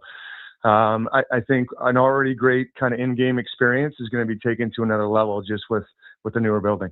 Yeah, I like the arena. I've been there a few times for a few games, and it really is a more intimate venue. So I think people are going to enjoy it. Again, you just got to, bear with that drive to the North County. If you're from, just know we've been doing it the other way. Yeah, we've been going the other way for all years. these years. Yeah. You can head down up to the north, and it's not that far. It's like my beloved Goat Hill. It's just like another 1.5 miles east off of Oceanside Boulevard. If you haven't been to Front Wave Arena, what to expect this season, Patrick, for the Seals? Yeah, well, we came a little short last year and lost in the semifinals, and and we had I think a really good year. But most of the guys that we expect to return are returning. So we should have a really strong year again this year, and we're going to add some pieces too. So we got to take that next step in the playoffs and hopefully, put a banner in that new arena. I want to see it, and I hope Togerson calls in sick one night so I can come actually scream into the mic again. I was waiting for him to call in sick last year. I told Mike Grace, if just put me on the list. If he needs a fill-in from time to time, I'll come in and scream one out, Patty. But obviously wish you guys the best. It's going to be cool to see you guys in a new arena, for me especially, but for all of the guys too. It's just, I think it's great news, and I understand if people are upset. But like you said, it's been going the other way for years, but go kick some ass this year, man. We expect big things as usual. Thanks, fellas. Thanks. Appreciate it. Thanks, Patty. Love to the family. Take care. Patrick Merrill, head coach of the San Diego / Oceanside Seals.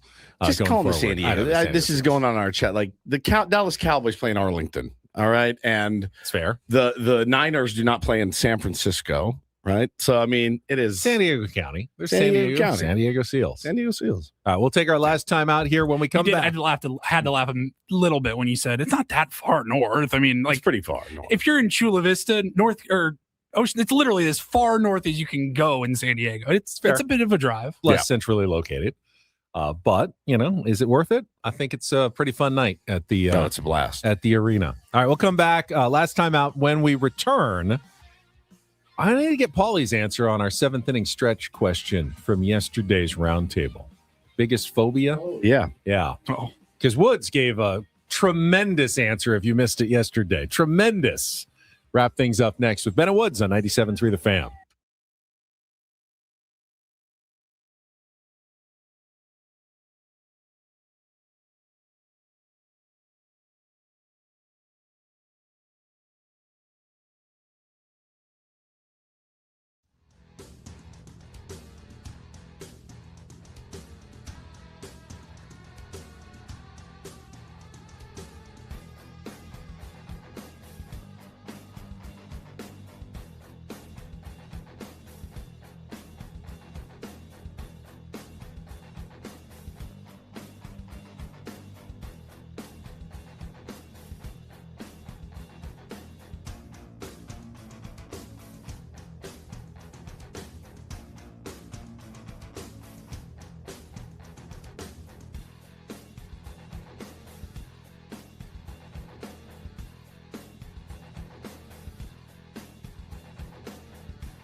Here, I'll show you a little. Just a little. Please don't. Just a little bit. What hurts on you? Nothing at all. A little bit. Not that now. So let's say whatever you're about to touch is the only thing. Let's say it's gonna hurt. Right? All right, yeah. Okay. Pretend your knee hurts. Pretend your knee hurts. It's going to in a second. Right here. That is not pleasant. Hey, player, this is all yours. This room with this view. This speakeasy with this cocktail. Hey, could you make that too? The spa with this. Ah. And this pool on this roof. This is all for you. The all-new Hamul Casino Resort, now open.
I think the seals moving is the most polarizing story we've ever done.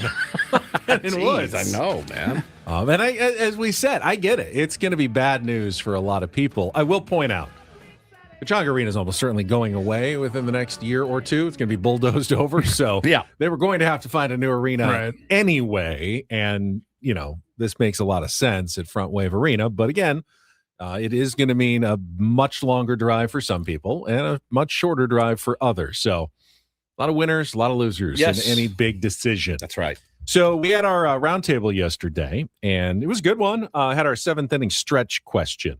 Asked everybody what their biggest phobia was. Mine, Paulie, was sudden drops, like the Tower of Terror or Guardians of the Galaxy ride. Like, pit in your stomach. Pit in your stomach. I'm not afraid of the heights. I can go up to the top of something like a building gently. I don't mind the heights. What do but they the drop I don't like. What do we call that? Like an elevator ride to a skyscraper. I'm not going to get weak-kneed by seeing heights, but the drop always gets me. I hate the drop. What do we call that? Like when it happens in your like stomach, you feel it. Like feels like it's turning Like a over flip. or something. Yeah. Like, Stomach flip. I always would feel that like as a kid on if you really got going on like a swing, you kind of feel that when you're going down, you're like, whoa. Yeah. Like, I always kind of liked it though.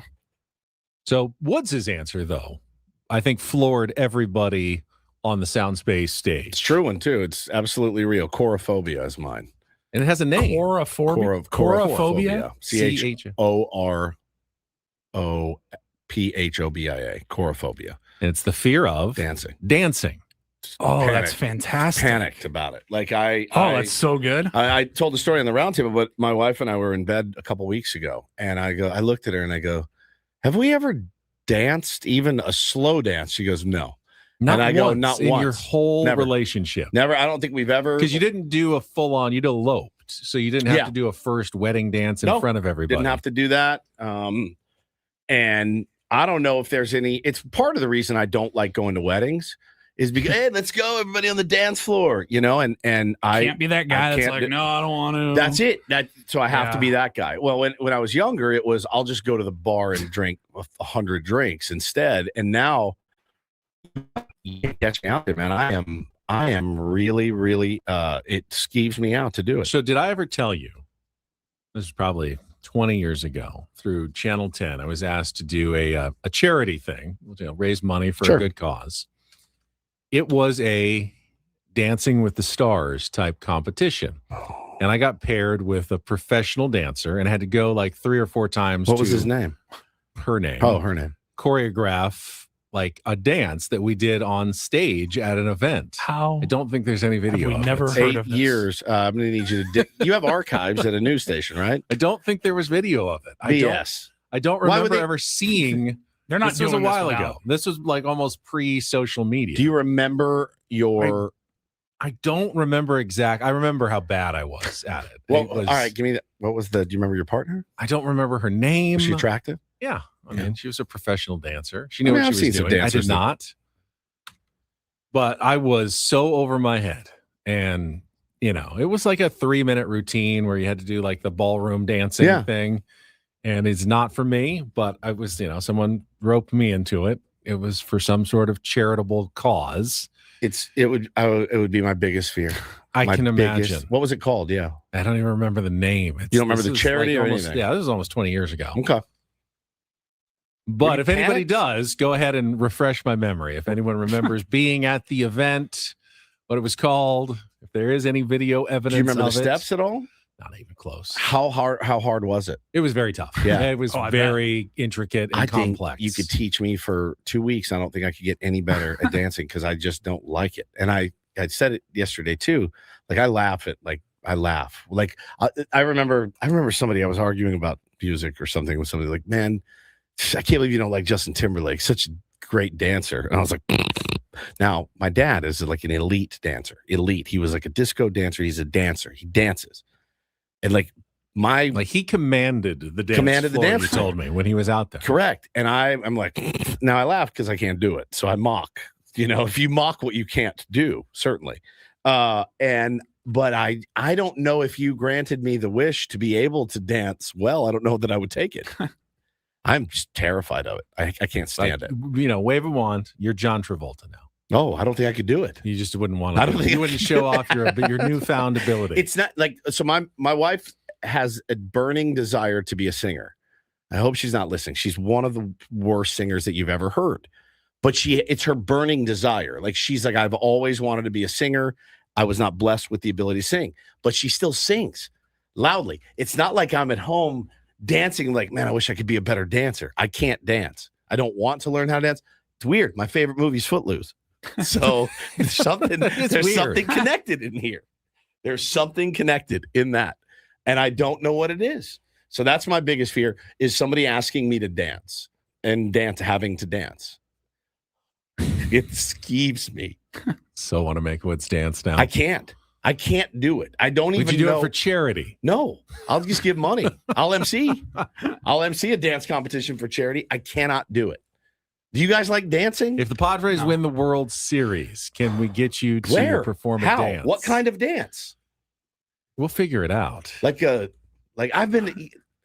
I think it's part of the reason I drank so much when I was young, because I'd go to those clubs and people were like, let's go dance. I'd be like, no, I'm good. Clang, clang, clang. And I just drink. Like, what would you do? Like, if this weekend you were invited to a wedding and your wife, like, literally grabbed your arm, said, "Come on dragged you out." out there. Like, are you doing white man's overbite? No, like, no, what are you pulling doing? my hand back.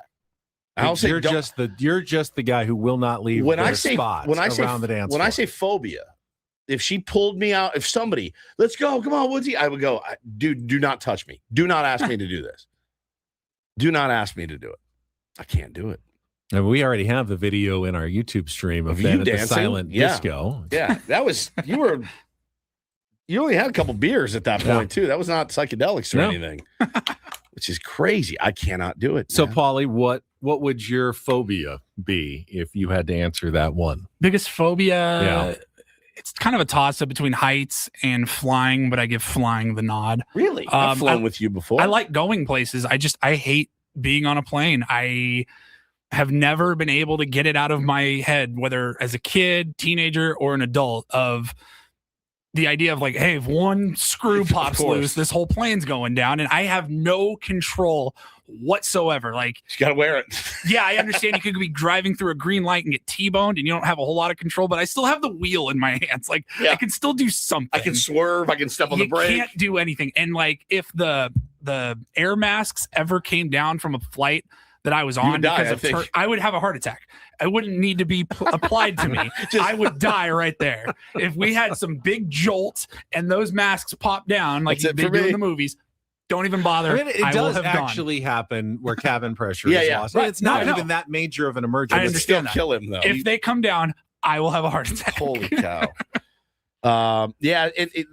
Dominic said, you're a pretty good Irish jig dancer. I am. I can Irish jig. That's about the only dance that I can do. Irish jig on the golf course. Yeah, that's it. So your Megan asks, Ben, was it at the California Center for the Arts in Escondido? I believe it was.